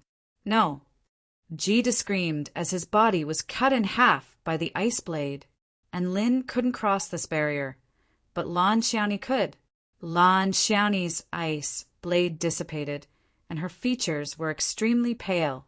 Her body swayed slightly as if she was about to collapse to the ground from exhaustion, but she forcibly stabilized herself. She bent her fishtail, slowly squatted down, and touched Kid's body. Enlin, he was very familiar with killing a boss and looting the corpse. After all, he had always done this before. However, the roles were reversed this time. Lan Xiaoni was the final winner, and Enlin could only look on helplessly from the sidelines. Enlin's expression was filled with despair. Was this fate? After so many twists and turns, he still missed out on this treasure. His dream of forging a divine tool seemed to be even further away. Lan Xiaoni pulled out a treasure that resembled a blue teardrop. The treasure exuded a gentle glow, and it didn't appear to be a priceless treasure. However, Lan Xiaoni could sense a boundless power from it, as if it were a boundless ocean. A satisfied smile appeared on Lan Xiaoni's face, and she gripped the blue teardrop treasure tightly in her hand before walking out of the barrier. I won. Lan Xiaoni waved the blue teardrop in her hand triumphantly as she looked at Enlin. Enlin shook his head and heaved a forlorn sigh. Perhaps this is fate. This blue ball of light world was simply destined to deliver a treasure to Lan Xiaoni. Everything had been F*King set in stone, so what could Enlin say? A fragrant aroma wafted toward him. Enlin raised his head to discover that a pair of slender hands had appeared before him, holding a blue teardrop. The light was gentle and tranquil, and it was extremely soothing. He turned to look at the woman before him with astonishment on his face. An extremely righteous smile appeared on Lan Xiaoni's deathly pale features. I, Lan Xiaoni, am a very grateful person. I'll give this teardrop to you as repayment for saving my life. And Lin was completely dumbstruck. Lan Xiaoni was gifting him a divine rank material. This turn of events was far too sudden, and he was struggling to accept it. Lan Xiaoni's ecstatic expression after learning that she had a chance to obtain a treasure was still vivid in Enlin's mind. A treasure left behind by an ancestor was extremely important to her. It was very likely that this was the only treasure she had a chance to obtain on this trip. However, she was willing to hand over a treasure that she had obtained after countless trials and tribulations? Oi, what are you waiting for? If you don't want it, I'll keep it for myself. Lan Xiaoni snapped in a clear voice. I want it. I want it. And Lin accepted the treasure with a grateful expression on his face. Thank you, you're such a good girl. Lan Xiaoni. Is that a compliment? And Lin came to his senses and corrected himself. You're the most talented spirit fish clan cultivator I've ever seen. A smug smile appeared on Lan Xiaoni's face. Of course. She's so easy to please, and Lin thought to himself. After the treasure was taken, the feeling of heaven and earth transforming swept over them again. The space around them warped, and the two of them appeared before Shihaizi's statue again. Congratulations on passing the trial of the blue ball of light, fated ones. I hope you can take the treasure with you and use it to revitalize your tribe. Shihaizi's voice sounded again, and Lin patted his chest with a content expression. Don't worry, Senior, I will. This scene had repeated itself countless times, and it was a cycle that struck despair into their hearts. Lan Xiaoni felt a little suffocated, and her face paled even further. She had overexerted herself after using a mystic technique, so she could only swallow a blood spirit pill. At this moment, a hand extended toward her. There was a red fruit exuding extremely powerful life force fluctuations on the palm of the hand, and one could tell that it was an extraordinary fruit. This is a third-rank immortal fruit, the dark blood fruit. There's only one left, so eat it. It has extremely powerful energy, recovery properties. And Lin smiled warmly. Why? Lan Xiaoni's eyes were filled with incredulity as she stared at the crimson fruit in her hand. You're my underling, so how are you going to fight if you don't recover? Eat it. You're welcome. Big Boss doesn't lack money. And Lin spoke in a forthright manner. Lan Xiaoni's hands trembled as she picked up the dark blood fruit before slowly gnawing on it. Tears flowed down her face as she ate. This was the feeling of being treated with kindness after making a huge sacrifice. A faint smile appeared on Lin's face upon seeing Lan Xiaoni's expression. Wow, underling recruitment plan was a great success. What if a similar situation like the blue light ball world appeared in the light ball world that would leave him dumbfounded? Judging from the silly fish's impression of him, there should be some room for maneuver, right? That's right. Maintaining a good relationship with underlings was a must for a big brother. Underling Lan's heart had clearly been won over by his dark blood fruit, and Lin brought out the blue tear fruit and activated his divine inspection technique. A tear of love, the final tear shed by High Priest Shihizi due to love, divine rank material. And Lin, what the hell? Chapter 1048. His divine inspection technique seemed to have identified something extraordinary. A drop of sentimental tears? The blue liquid in his hand really was a tear? Tears could become divine rank materials? And Lin stared at the tear in his hand with incredulity on his face. Moments later, he looked up at the statue of Shihizi with curiosity on his face. He really wanted to know what kind of love story could make Shihizi shed such a valuable tear. It was a pity that Guyu had offered to tell him about Shihizi and Tianqinji, but he had refused. And Lin, what are you thinking about? Lan Xiaoni asked upon seeing and Lin's expression. Please add the word Big Boss after my name. And Lin replied with a solemn expression. All right, Big Boss and Lin. Lan Xiaoni nodded readily. She had eaten the dark blood fruit, and her energy was quickly recovering. She was in a very good mood, so she didn't want to argue with Lin. And Lin stroked the blue tear. I'm very curious about the story between Shihizi and Tianqinji. How much do you know? That a reminiscent expression appeared on Lan Xiaoni's face. However, before she had a chance to say anything, the black and white balls of light floated toward the two of them. Fated ones, you can choose the light ball world to continue searching for the treasures we left behind. The statue of Shihizi interjected. Wait. And Lin waved a hand before turning to Lan Xiaoni. Continue. Oh, we have to start with. Lan Xiaoni didn't even get a chance to finish her sentence before the statue of Shihizi interjected again. If you don't choose the light ball world, I'll put away all the light balls, and our trip to the tomb will be over. And Lan Xiaoni, and Lin turned his gaze toward the statue. Why did this statue seem to be in such a hurry? Could it be that it was feeling ashamed after seeing Lan Xiaoni recount its past?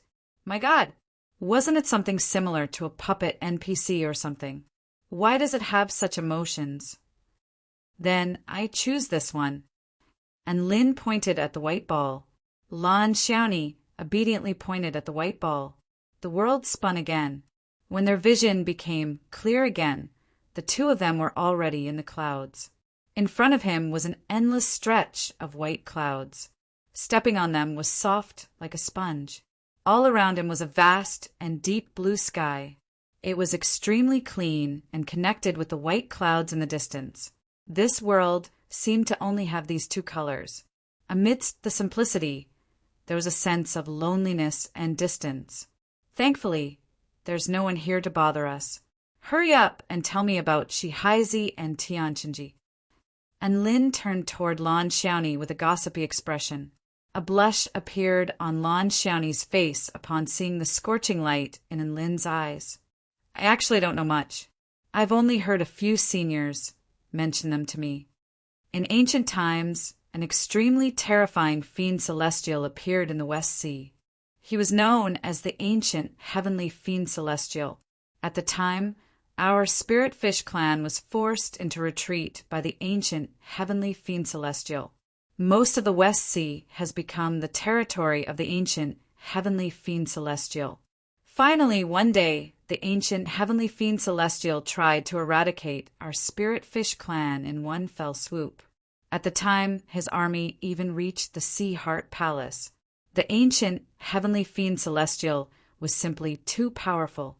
Even High Priest Shihizi and the clan leader were no match for him. Just as the Spirit Fish clan was on the brink of extinction, the Heavenly Turtle tribe, which had always been in seclusion, finally appeared. The two West Sea powers joined forces and finally defeated the ancient Heavenly Fiend Celestial's army. High Priest Tianqinji of the Heavenly Turtle tribe was as dazzling as the sun during that battle, and she left a deep impression in the hearts of all the living beings of the Spirit Fish clan. High Priest Shihizi, fell in love with Tianqinji at first sight. After that, he relentlessly pursued her, pursued her, and failed. Lan Xiaoni seemed to be a little embarrassed at this point, and she turned her head to look up at the clouds with a melancholic expression, as if she didn't have the face to continue. And Lin was astonished. A handsome mermaid pursuing a female turtle? Was it that inspirational? Both the Spirit Fish clan and the Heavenly Turtle tribe objected to this marriage. The Spirit Fish clan felt that it was absurd for such a handsome high priest to marry a turtle. The Heavenly Turtle tribe also looked down on Shihaizi. They said that the high priest didn't even have a portable turtle shell house. So where did he get the courage to pursue Tian Qingji? However, Shihaizi never gave up. For some reason, after Shihaizi pursued her for several hundred years, Tian Qingji accepted Shihaizi's pursuit. She accepted this love that was beyond the comprehension of the secular world. Lan Xiaoni couldn't help but chuckle. To be honest, I've even imagined the scene of Shihaizi and Tian Qingji getting married. It would definitely be fun. And Lin nodded in agreement. That would definitely be a very beautiful scene. However, the ancient heavenly fiend celestial made a comeback, and the West Sea was once again embroiled in a devastating battle. In order to slay the ancient heavenly fiend celestial, Senior Shihaizi and Senior Tian Qingji sacrificed the last of their lives to slay the ancient heavenly fiend celestial, and they discovered an astonishing secret. This was a secret that could change the fate of both tribes. However, they felt that it wasn't time to tell their brethren about the secret. So the two of them were buried together at the bottom of the ocean and placed everything within the tomb, waiting for the fated one to open what they had left behind. The secret of this tomb was clearly a family matter between the Spirit Fish clan and the Heavenly Turtle tribe. Never would I have thought that the Heavenly Turtle tribe would entrust all of their hopes to a human like you. Lan Xiaoni turned to Enlin with her blue eyes after she finished speaking, and there was a hint of pride and confidence that stemmed from her racial superiority. And Lin smiled. I also never would I have thought that the Spirit Fish clan would entrust all of their hopes to you. Underling Lan, I'm not trying to pick on you. Truth be told, without me, this tomb would be over for you. Lan Xiaoni! His words punctured Lan Xiaoni's pride like a balloon. She instantly deflated with a loud thump. Let's go, Underling Lan. Let's see where the treasures of this world are. And Lin was quite satisfied after listening to Lan Xiaoni's story.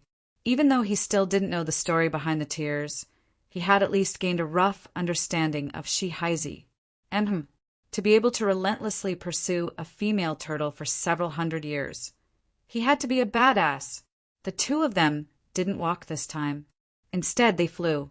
There were no obstructions, so flying was naturally the fastest. And Lin unleashed his divine sense to survey their surroundings. But he didn't discover anything special. This was quite a headache.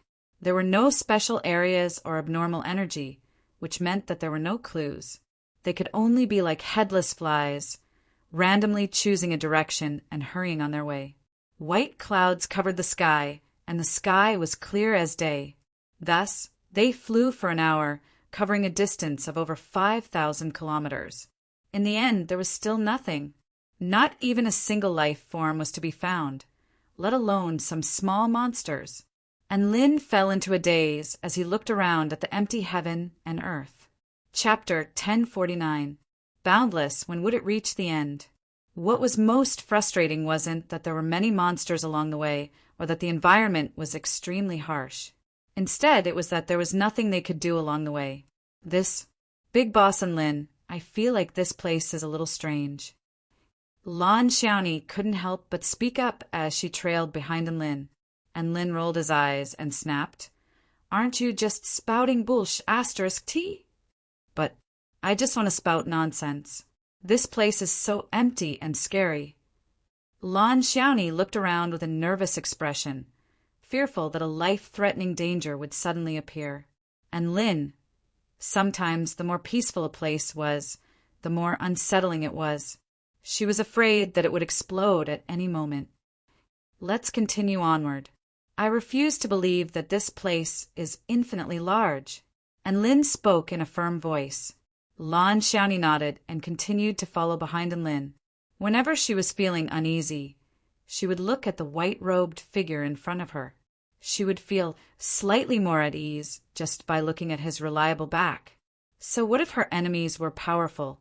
Big Boss and Lin could crush them with a single punch. The two of them continued onward through the boundless sea of clouds. 1 hour, 2 hours, 12 hours. One day there was still nothing. There was still nothing. And Lin silently halted his brick kinesis flight with a solemn expression. Impossible. How could a ball of light world be so big? Lan Xiaoni scratched her head. After all, every ball of light world has different characteristics.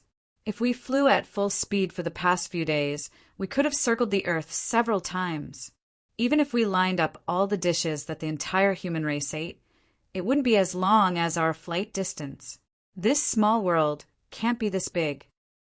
And Lin was still adamant about his theory. Lan Xiaoni stared at Lin with a dumbstruck expression. What are you talking about? And Lin, all right, he had forgotten that this mermaid didn't know anything about Earth. Lan Xiaoni's eyes suddenly lit up. Do you think this place is the same as the place we first came from? Do we have to activate something in order to change that world? A thoughtful expression appeared on Lin's face. Are you talking about the infinite sword formation? Lan Xiaoni was confused. What are you talking about? And Lin, that place is indeed very similar to this place with no end in sight. Relying on me to activate the burial sword chain of time, I absorbed all the death swords and left that world. And Lin muttered to himself for a moment, then continued. In truth, there are not as many death swords there as it seems. If we keep flying, we might just be crossing the same space. Lan Xiaoni was astonished. You're saying this is like a ghost going around in circles. And Lin pursed his lips. You can say that he glanced at the white clouds in the vast sky and said, this place is very likely to be the same. The space we're flying through might be repeating itself. This time, both of them fell into silence. If that was the case, how could they change it? Previously, and Lin had the sword burial whispering chain, but this time he had nothing. To put it bluntly, they still couldn't find a direction. Sigh. If I could see through all the matter and space in this world, I might be able to find a loophole. But that's impossible. Lan Xiaoni sat on the huge flying seashell with her hands supporting her cheeks as she murmured to herself, see through all the matter and space in this world? And Lin faltered slightly upon hearing this before his eyes gradually lit up. He who said it's impossible. A faint smile appeared on Lin's face. Lan Xiaoni turned toward Lin with shock in her eyes. No way could it be that you can do something like that too? Countless stars suddenly flashed past Lin's eyes, immediately following which his pupils became clear and reflected the entire world. Divine simulation technique.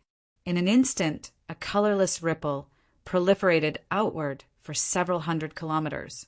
Regardless of whether it was the shape of the clouds, the flow of the air, or the flow of vital energy, all of the details were reflected in his mind.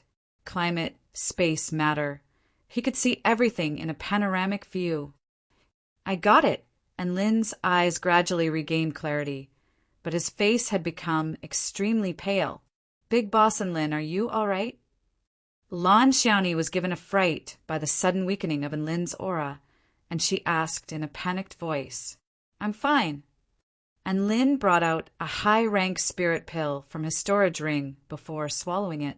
Using the divine simulation technique was extremely taxing on one's mind, and it could only be used once a month at most. Otherwise, it would cause severe damage to one's body and even deplete one's lifespan. And Lin only used it once, and he felt as if his body had been completely depleted. However, the result was good. I found the loophole in this world. And Lin smiled. Are you really all right? Lan Xiaoni didn't really care about that, and Lin shook his head. I'm really fine. Come with me. He flew toward a certain direction atop his brick. Lan Xiaoni followed behind him with a concerned expression on her seashell. Not long after that, and Lin stopped at a certain place. Lan Xiaoni looked around. but she didn't discover anything out of the ordinary. However, Enlin silently pulled out his evil-slaying sword. Both of us were wrong. Why do we have to fly above the clouds? Lan Xiaoni wasn't stupid, and her expression instantly shifted as she turned toward the fluffy white clouds in the sky. That's right, the path is right below the clouds. It's right below the white clouds in this place. And Lin slashed toward the white clouds down below. An inky black sword projection tore through the white clouds, creating a rift over 10,000 feet in length. There was a white, spiral spatial passageway beneath the clouds. My God, how did you discover this spatial passageway without any spatial energy fluctuations? Lan Xiaoni stared at Enlin with reverence on her face. You won't understand even if I tell you. Let's go. Enlin couldn't be bothered to explain. Lan Xiaoni, if it weren't for the fact that she couldn't defeat Enlin, she would definitely charge up and pummel him with her fists.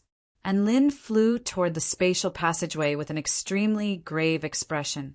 The difficulty of this ball of light world had already far exceeded his imagination. If it weren't for his divine simulation technique, he didn't even know how long he would be trapped here. This was not a trial that a soul formation stage living being could pass. He felt like every time he entered a ball of light world, the difficulty of the next ball of light world would increase. This had nothing to do with the order in which he had chosen. It was as if the difficulty could be adjusted at will. After passing through the spatial passageway, Enlin arrived in another world. This was also a vast expanse of clouds that stretched as far as the eye could see. However, there was a real yet illusory setting sun at the end of the clouds and the blue sky, dyeing the white clouds into the color of fire. This is, Enlin faltered slightly as a sense of extreme danger suddenly welled up in his heart. Two heaven-piercing long swords suddenly appeared in the air not far away from him, and their earth-shattering sword intent seemed to be able to crush the heavens. A living being enshrouded in black mist with only a pair of crimson eyes visible stood in the air before speaking in an extremely hoarse voice. Do you prefer life or death? Chapter 1050.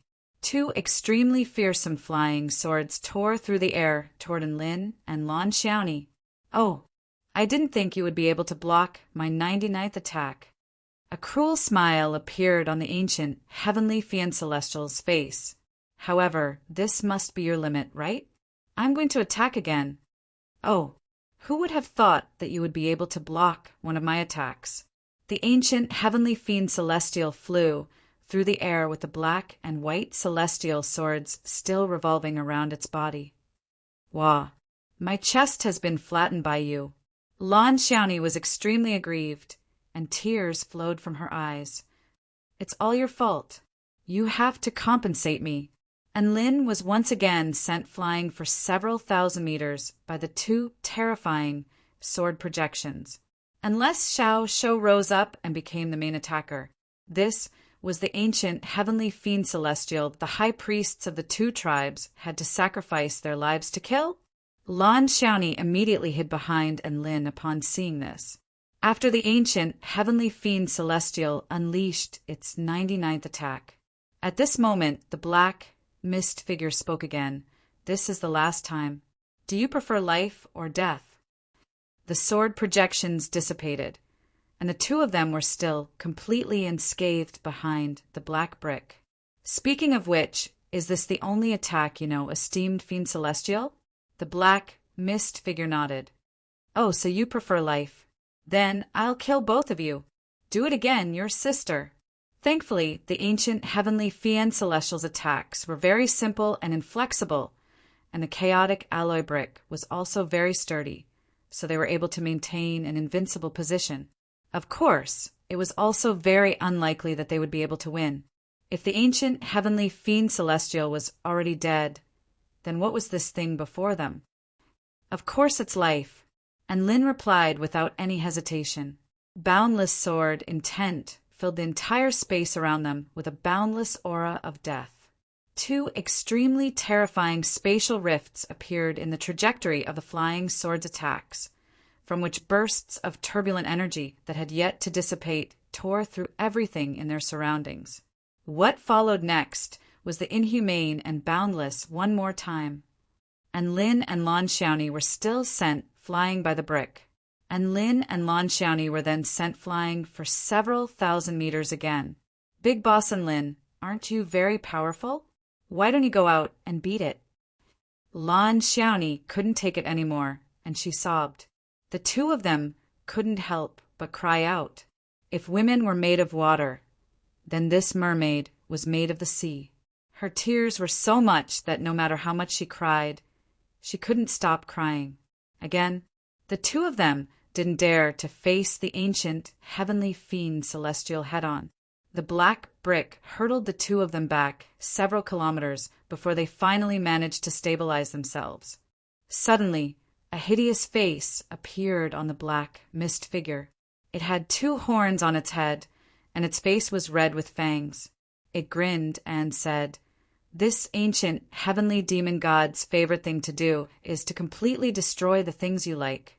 Ha ha ha ha! His personality was too much of a demon king. Did he have to be so dedicated? What the hell?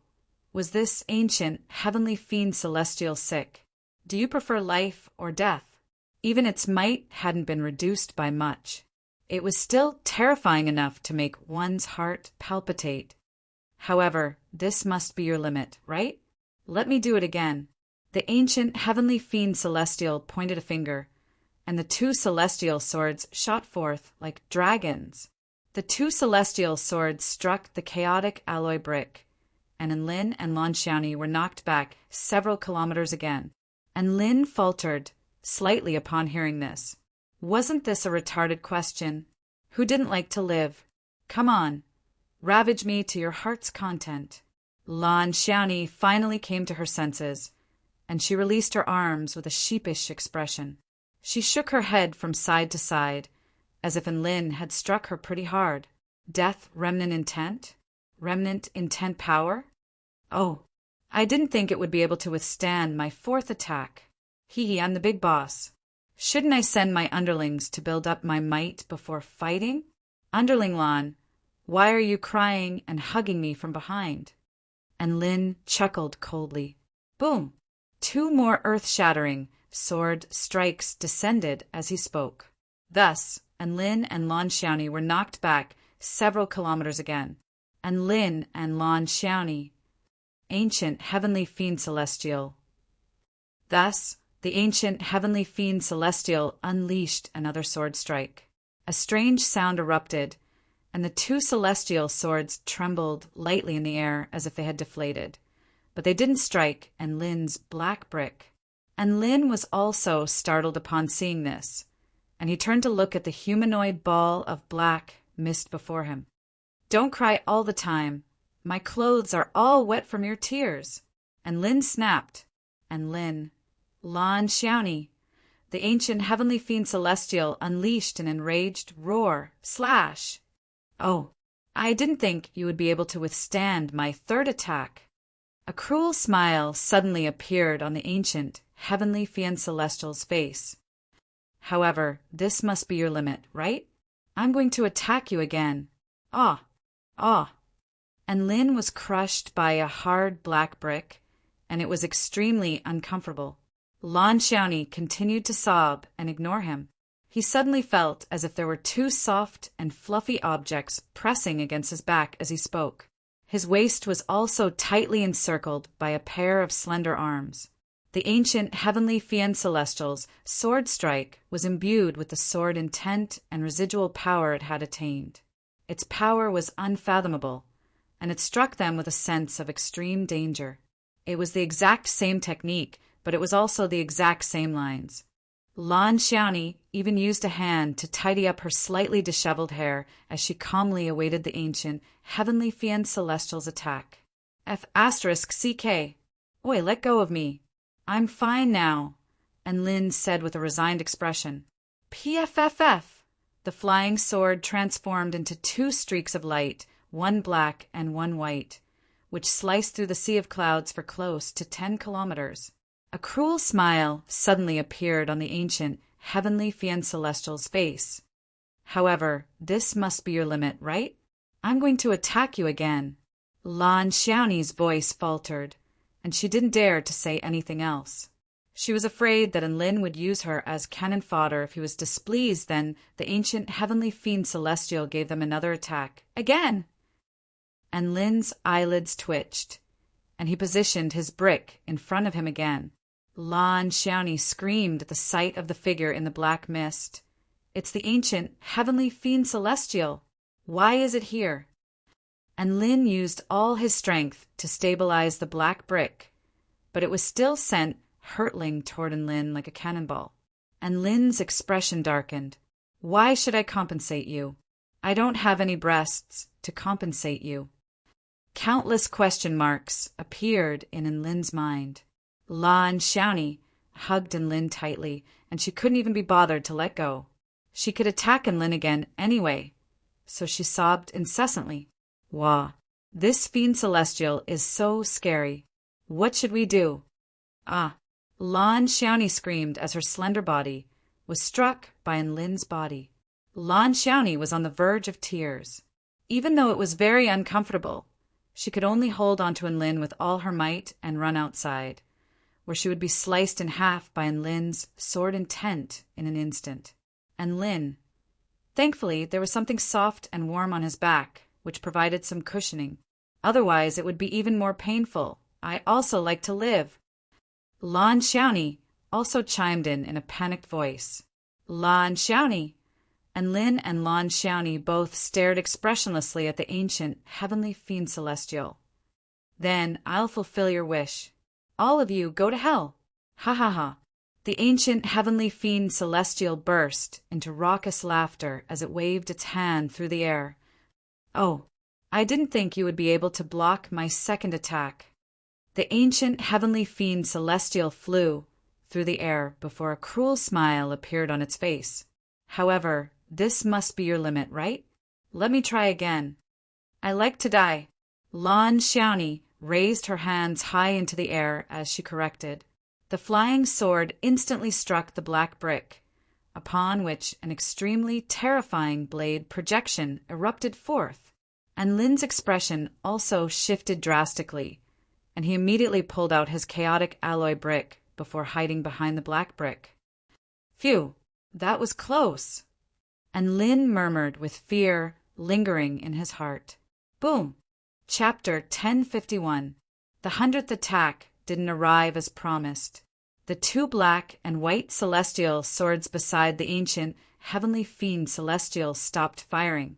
Even a top-rate mighty figure would be exhausted after unleashing such a terrifying attack 100 times in a row, let alone this ancient heavenly fiend celestial, which was most likely just a manifestation of its residual power. A scorching light appeared in Enlin's eyes. After waiting for so long, this moment was finally here. Take this brick. Enlin tossed the brick to Lan Xiaoni before charging toward the ancient heavenly fiend celestial. The ancient heavenly fiend celestial straightened its back, and a powerful aura soared into the sky. Its voice was like thunder. Do you prefer life or death? Enlin faltered in fright at the ancient heavenly fiend celestial's aura. Then a cold smile appeared on his face. If I like death, then come and cut me up. The ancient heavenly fiend celestial tore open a spatial passageway in front of Enlin. Ha ha ha. I love making my enemies' wishes impossible. Look, this is the spatial passageway leading to Master Shihaizi. I will grant you life. It was quite clear that it was letting them go. Enlin and Lan Xiaoni were astonished. How could it change its attitude so quickly? Enlin chuckled coldly. Then I like to live. A gratified smile appeared on the ancient heavenly fiend celestial's face. You are a very good opponent. I will grant you your wish and grant you life. You may leave now. After saying that, it even stretched out its hand and made a please gesture. Enlin, Lan Xiaoni, what a cowardly fiend celestial. How could Enlin just leave like this? Did he really think he had endured those attacks for nothing? He sneered. But I want to hack you to death right now. What do you think I should do? The ancient heavenly fiend celestial. We were just sparring. Hee hee, UF Asterisk King gave me 99 sword strikes. Now, I'll let you have a taste of my sword techniques. And Lin didn't waste any more time. He roared, and the origin energy of the netherworld instantly erupted. His power skyrocketed, and the evil-slaying sword reverberated through the heavens as he slashed toward the ancient heavenly fiend celestial's face. In that instant, the entire sky and the sea of clouds instantly dimmed. There was only that pitch-black sword gleam with boundless power. The sword light tore through the void like a black crescent moon that could devour heaven and earth. In the nick of time, the ancient heavenly fiend celestial summoned 2 swords in front of it. Rumble. The incomparably mighty sword projection slashed down on the black and white swords, sending the ancient heavenly fiend celestial flying several thousand meters with an extremely domineering force. Oh, I didn't expect you to be able to block my full-powered attack. And Lin stepped through the air and looked at the ancient heavenly fiend celestial. A cruel smile suddenly appeared on his face. However, this must be your limit, right? Let me do it again. After saying that, and Lin slashed at the ancient heavenly fiend celestial again, without any hesitation. Lan Xiaoni couldn't help but cheer upon hearing those familiar words. Well done, Big Boss Lin. Beat that bastard to death. Now that Lin was bullying the ancient heavenly fiend celestial, it was as though he was taking revenge for her. The pleasure of finally being able to take revenge made her feel comfortable all over. The pitch-black sword radiance traversed the heavens and the earth, as if even the radiance of the setting sun would be engulfed. At this moment, it was as though Lin was the true fiend celestial. The ancient heavenly fiend celestial screamed miserably under Lin's attacks. The ancient heavenly fiend celestial had tried to retaliate, but the black and white celestial swords would tremble slightly every time it tried to activate them, as though they were resisting with all their might. They probably wanted to vomit after hitting that brick, so they didn't want to do anything else now. Attack? No such thing exists. The ancient heavenly fiend celestial's attack method seemed to be relying on that flying sword. Otherwise, his attack on Lin would not have been as simple as before. Now that the flying swords were on strike, it could only be a small fry when Lin unleashed his 18th sword strike. The ancient heavenly fiend celestial's defenses were broken through. A gash appeared on its chest, and pitch-black blood gushed out. Ah, I want you to die. The ancient heavenly fiend celestial flew into a rage at the thought of being injured by a junior. It gripped its sword with both hands and slashed at Lin. Puff, puff, 2 muffled explosions rang out. He didn't even unleash any moves. The ancient heavenly fiend celestial was slightly taken aback. At this moment, Lin's sword light arrived once again and tore a huge gash in its body. And Lin had finally seen through it. The 2 swords were the main body, and the ancient heavenly fiend celestial was just here to act cute. His sword aura was like a rainbow as he pursued the ancient heavenly fiend celestial, aiming for its vitals with every strike. The ancient heavenly fiend celestial was extremely sullen. It didn't even have the strength to resist. You can't kill me. I'm the ancient heavenly fiend celestial. If you kill me, millions of demonic creatures will hunt you down. You will never have peace. The ancient heavenly fiend celestial threatened. And Lin chuckled. The Qing dynasty has already fallen. Ancient heavenly fiend celestial, what did you say? Whoosh! Caught off guard, a black shadow flashed past like a bolt of lightning, instantly tearing the ancient heavenly fiend celestial's body into 2. A white light flashed in Lin's eyes, and streams of wind revolved around his sword as he looked at the shocked fiend celestial. You've already been dead for who knows how many tens of thousands of years. Dead people should be quiet, so cut the crap. Whoosh, whoosh, whoosh. A series of peerlessly sharp sword projections appeared in the air like a white spider web, instantly slicing the ancient heavenly fiend celestial into thousands of pieces. And Lin didn't stop there. The 6 divine flames in his left hand and the holy vermilion flame in his right hand burned toward the ancient heavenly Fien Celestial's body at the same time. The terrifying temperatures instantly melted the ancient heavenly Fien Celestial's body into smoke. This time, even if the ancient heavenly Fien Celestial knew a freakish ability like blood rebirth, it still wouldn't be able to survive. And Lin was a professional when it came to landing the killing blow. Big Boss and Lin is so awesome. Even the Demon King who once ruled over the entire West Sea is no match for you. Lan Xiaoni flew over with an expression of reverence and admiration on her face as she hugged her black brick. Hee, it's just a small matter. Don't make a big fuss. And Lin smiled lightly. He gripped the ancient heavenly Fien Celestial's 2 swords tightly before refining them. Once the refinement was complete, something extremely astonishing happened. The 2 celestial swords transformed into a jade pendant. The jade pendant was smooth and round, and it was constructed from a fusion of black and white. One side was white, while the other side was black, and Lin couldn't help but unleash his divine inspection technique out of curiosity. Heaven and earth jade pendant, white as the sky, black as the earth. Extremely profound and exquisite. It can unleash a myriad of transformations and is integrated into the jade pendant. Divine rank material. And Lin was ecstatic. He didn't think that this would also be a divine rank material. He had initially thought that the 2 swords were weapons. Now that he thought about it, the ancient heavenly Fien Celestial had most likely used the power of the heaven and earth jade pendant to transform it into the black and white celestial swords. However, a divine rank material was even better. This way, he would be one step closer to forging a divine rank weapon. And Lin stowed the heaven and earth jade pendant away with an elated expression. He was struck by a rush of dizziness. The 2 of them returned to a familiar place, and Lin raised his head and was instantly given a huge fright. He discovered that the statue of Shi Haizi, which had been standing on the spot this entire time, was now sitting on the ground and looking at him with a smile on its face. Chapter 1052. Congratulations, fated ones, on successfully passing the trial of the White Ball of Light. I hope you can take the treasures with you to revitalize your tribes. The statue of Shi Haizi sat on the ground with a smile on its face.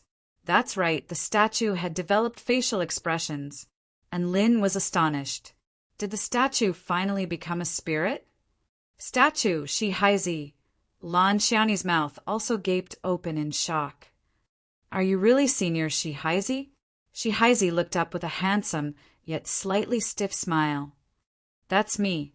There was only 1 ball of light left, so the divine intent I left here has been awakened. You've made it to this stage, so you have the right to trigger this remnant divine intent. And Lin's eyes lit up. Was he going to tell them a story or give them some benefits?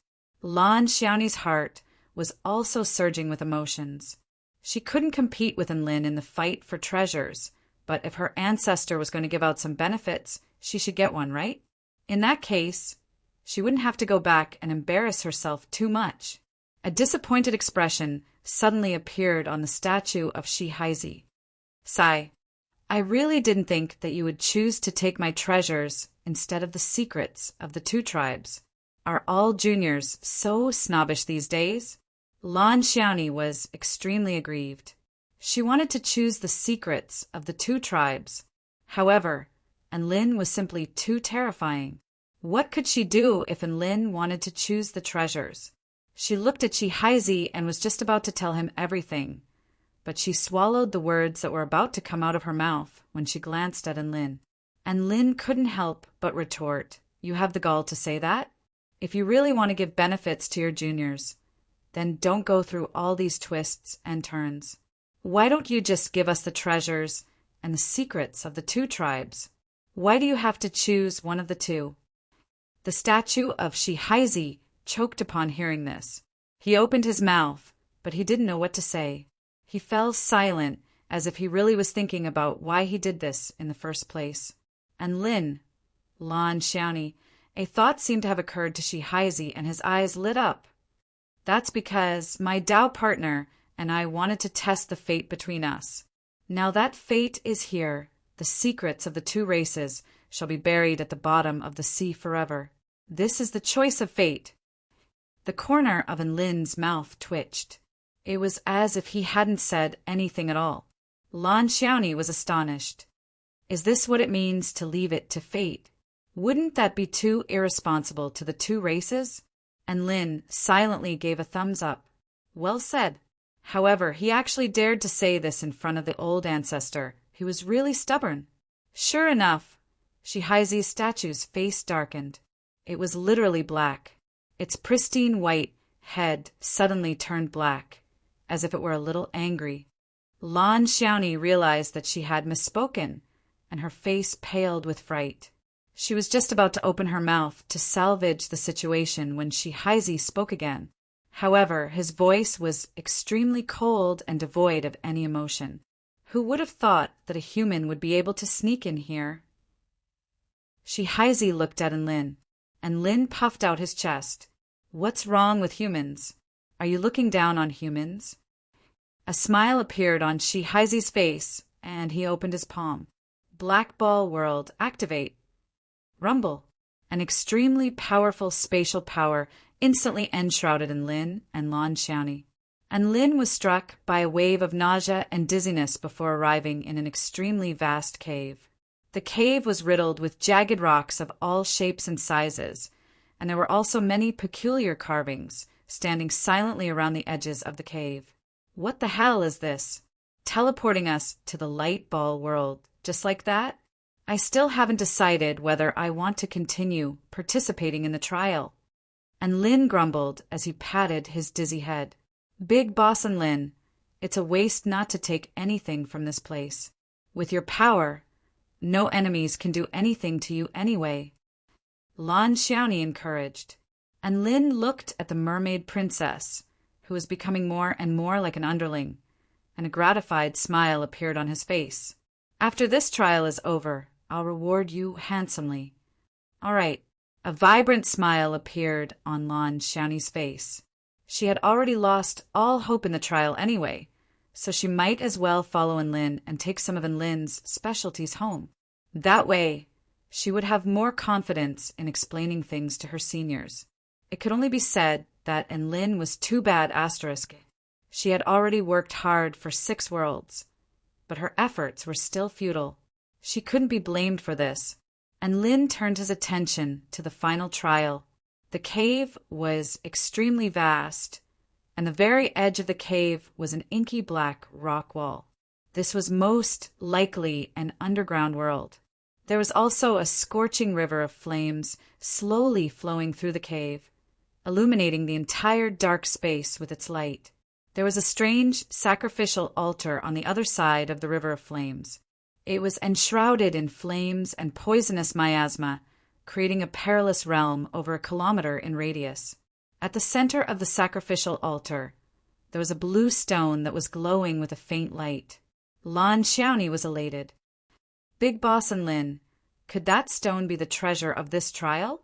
And Lin stroked his chin as he looked at the surging river of flames, the terrifyingly hot flames, and the layers of poisonous miasma that were capable of corroding all things.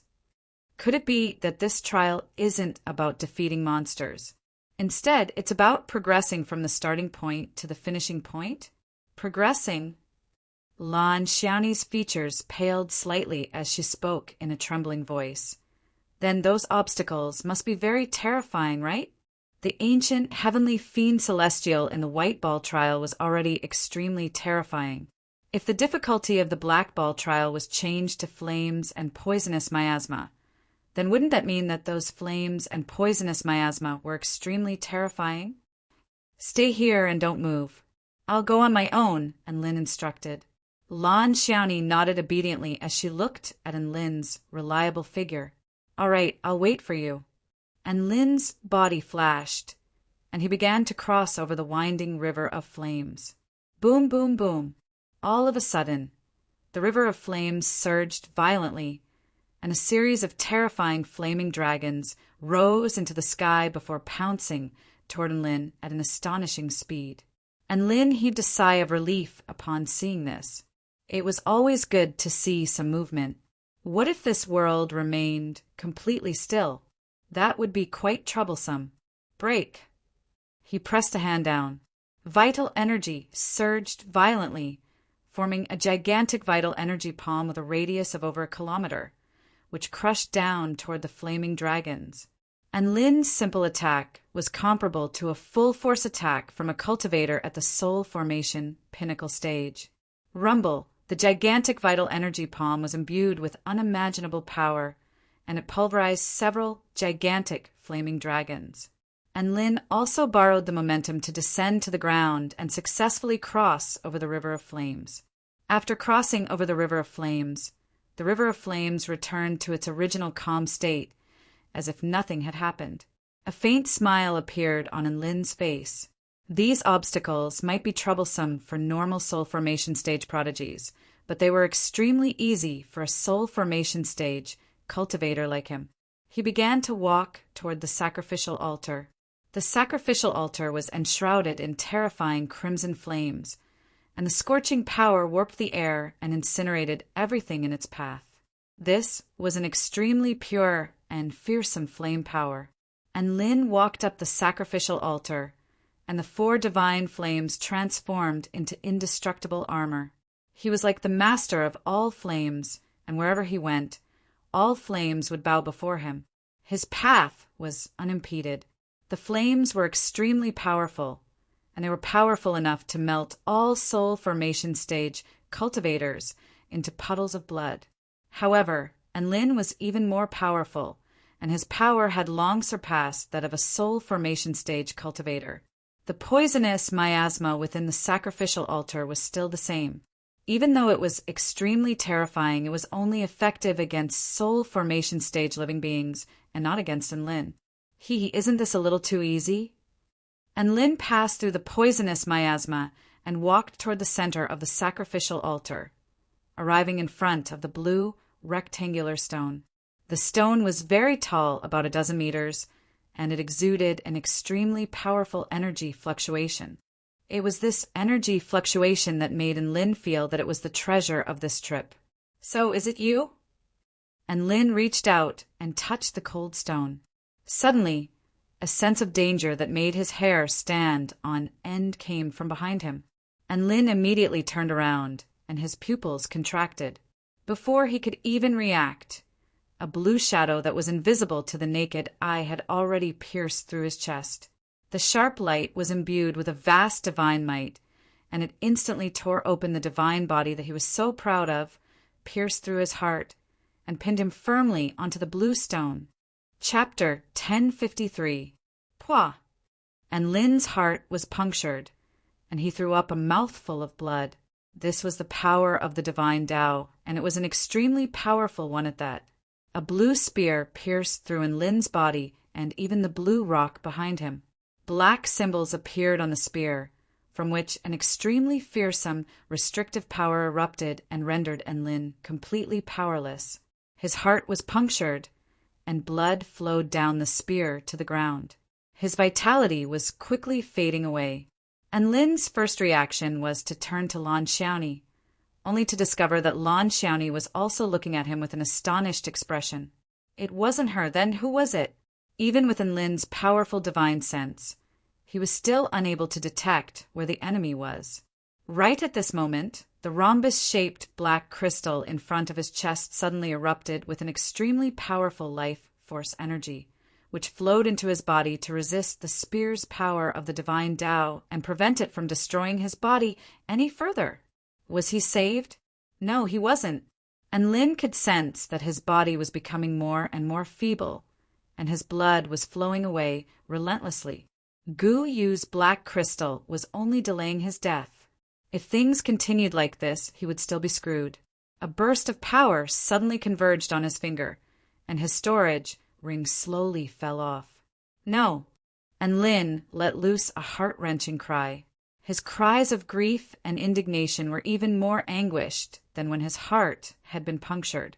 The storage ring contained hundreds of millions of his family's wealth. That was his lifeblood.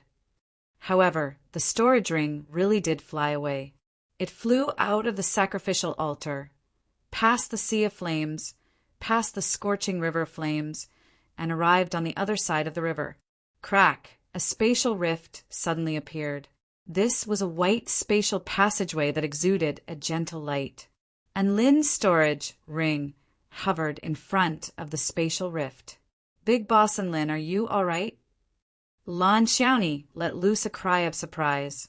And Lin, do I look like I'm all right? And Lin spoke with difficulty. I'm not all right. I feel like I'm about to die. Lan Xiaoni, I'm here to save you. Right at this moment, a voice suddenly sounded. Junior of the Spirit Fish clan, take this human storage ring and leave through that spatial passageway, and you'll be able to complete the trial of the Black Ball world. All of my treasures are in my storage ring. You can use the treasures in my storage ring to revitalize the Spirit Fish clan. This is your mission, and you can fulfill it now. Shi Haizi's voice reverberated through the air, and Lin and Lan Xiaoni both faltered upon hearing this. Lan Xiaoni turned to look at the storage ring beside the crack. I'll take Big Boss and Lin's storage ring, and then I can leave. That's true. That way, I'll be able to complete the mission that the Spirit Fish clan has given me, and all of the treasures will be mine. Lan Xiaoni's breathing became heavier and heavier, and a scorching light appeared in her eyes. And Lin, on the other hand, felt a chill in his heart, and he felt unwell. This was a fantastic opportunity for Lan Xiaoni. This was a complete victory. Everything became clear. No wonder Guyu had said that Lan Xiaoni was his greatest enemy. No wonder the high priest of the Spirit Fish clan, Yu Feiyu, trusted Lan Xiaoni so much. It turned out that Lan Xiaoni didn't need to be extraordinarily powerful. Just her bloodline alone was enough to crush all external forces. With a Spirit Fish clan ancestor opening a back door for her, what did she have to fear? The last Black Ball world turned out to be just a formality.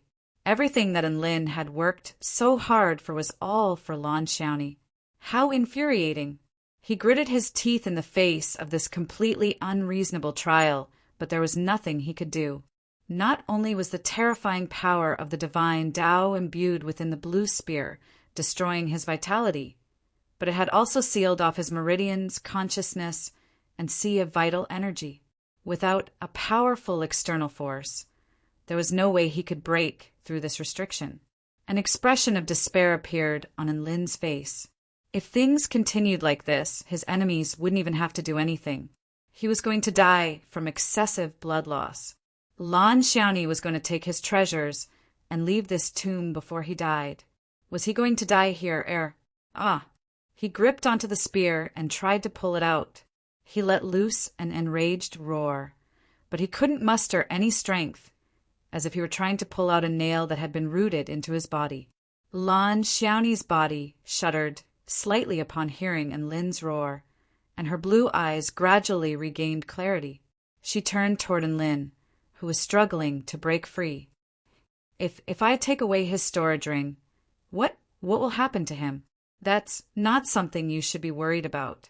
He's your competitor, and you've only met each other in this tomb. What does his fate have to do with you? Shi Haizi's voice sounded again. He'll die, right? Lan Xiaoni asked in a faint voice. Shi Haizi fell silent. The answer was obvious. As long as they didn't do anything, and Lin would slowly die, no matter how powerful his life force was after his heart had been pierced. Big Boss and Lin. Lan Xiaoni called out softly as she stared at Lin with tears in her blue eyes, which were filled with reluctance and conflict. And Lin had never thought that Lan Xiaoni would look at him like this. Indeed, the two of them had been competitors from the very beginning. It was understandable that Lin had the upper hand because of his power. Similarly, the tables had turned now. Lan Xiaoni had relied on her bloodline to forcefully cheat, so she couldn't be blamed for that.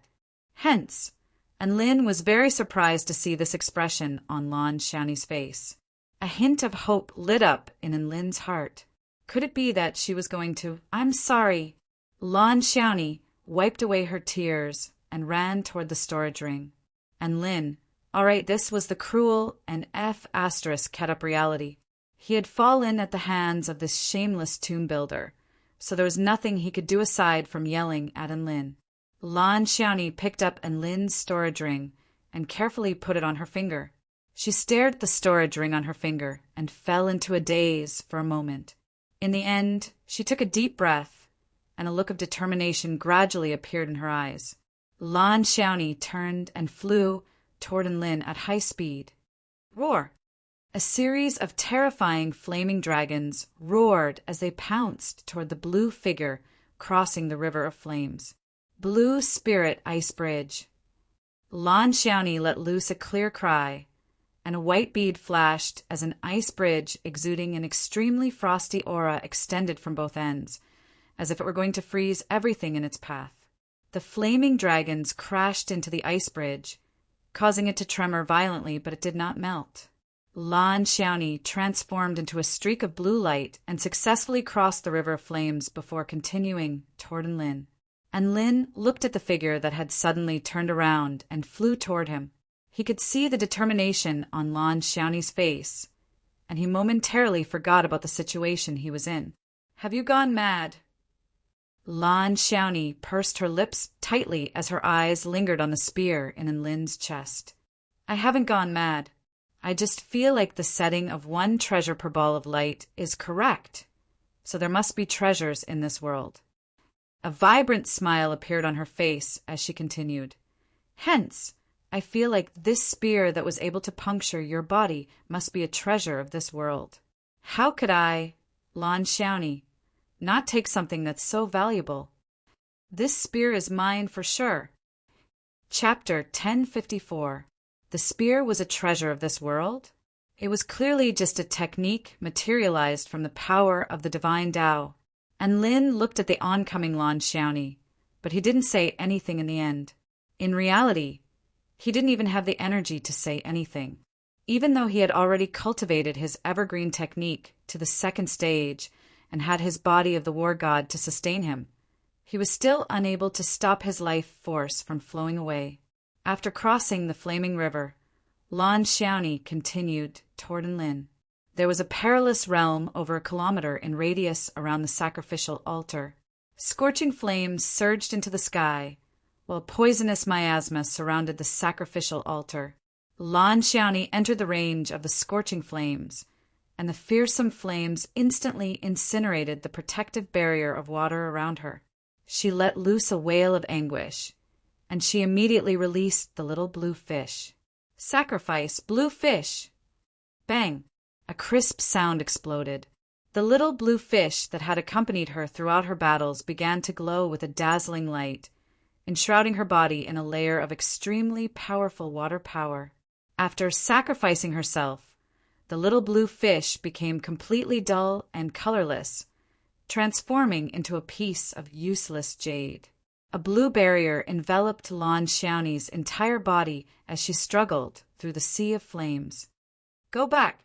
She high-seas enraged roar erupted from the sky. Boundless might fell from the sky and instantly destroyed the blue barrier around Lan Xiaoni's body.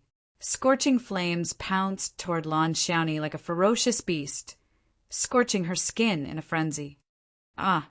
Lan Xiaoni let loose a cry of agony. Her fair skin was scorched bright red, and it was even beginning to char.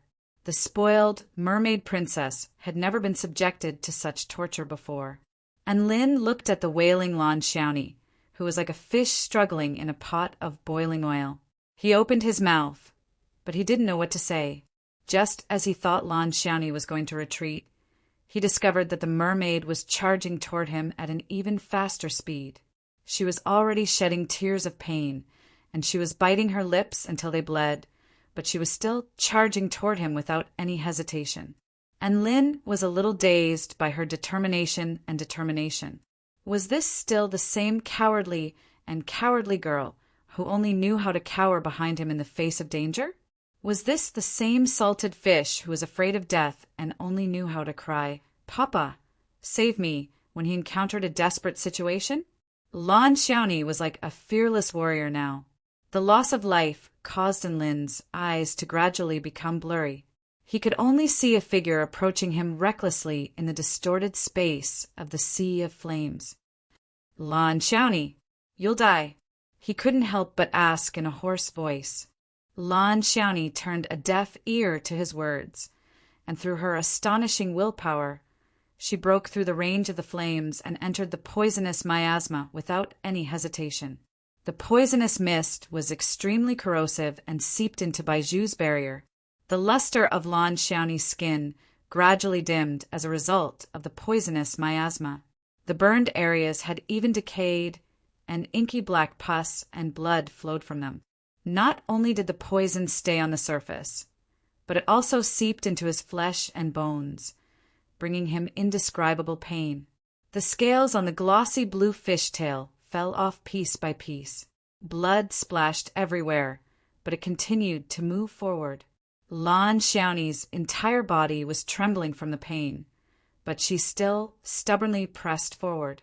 She had no path of retreat, and she had already abandoned it a long time ago. Finally, the blue figure broke through the poisonous miasma and successfully arrived at the core area of the sacrificial altar. "I did it." Lan Xiaoni forced a smile onto her face. Her flawlessly carved features were now a little hideous from the poisonous blood and charred wounds. No one knew just how much pain she had endured. The excruciating pain of being plunged into a frying pan and being devoured by countless poisons still made her body tremble instinctively. She dragged her tattered body and slowly crawled toward Lin while wagging her tail. Along the way, she left behind a trail of black blood and fallen scales. And Lin was finally unable to maintain his composure. He clenched his trembling fists as he stared at the mermaid crawling toward him. "Have you gone insane? If I don't go crazy, you'll die." Lan Xiaoni crawled over to Lin with a determined expression, as if there were flames burning in her eyes. And Lin looked at the mermaid who had been so severely wounded that her facial features could no longer be seen. "Doesn't it hurt?" Lan Xiaoni gripped the spear tightly with her charred hands and pulled it out. She exerted force, and the charred wounds on her body were torn open again. She burst into tears.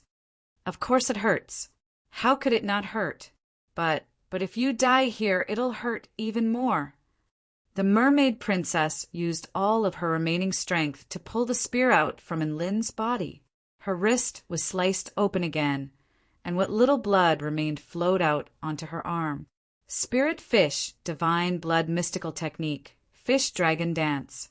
An earth-shattering dragon roar erupted as boundless power surged toward the spear. Boom! The blue spear finally left the blue boulder and Lin's body. Lan Xiaoni's body slowly plummeted toward the ground, and her feeble arms were unable to even hold onto the spear. Finally, I did it! In the next instant, her slender waist was encircled by a muscular arm, and Lin looked at the woman in his arms with a smile. "Oi, you dropped your spear." Lan Xiaoni smiled. Before she had a chance to say anything, and Lin interjected, "I'll keep it for you for now." And Lin quickly removed the storage ring from Lan Xiaoni's hand as he spoke before stowing the spear into the storage ring. He then placed the storage ring on his own finger in a very natural manner. "Lan Xiaoni, why is it that I risked my life twice to save a dog?"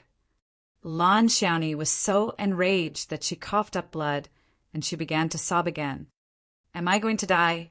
"Don't worry, you'll be fine with me here," and Lin assured her. Lan Xiaoni was a little more reassured upon hearing this. She was very prone to impulsive actions, and only now did she feel a sense of lingering fear. She really didn't want to die, and Lin swallowed an immortal pill to ensure his own survival before pulling out a red jade coffin and placing Lan Xiaoni into the coffin. Lan Xiaoni's tears flowed down her face again. "You even prepared a coffin for me, and you said I'd be fine." Lan Xiaoni soon realized that she was wrong.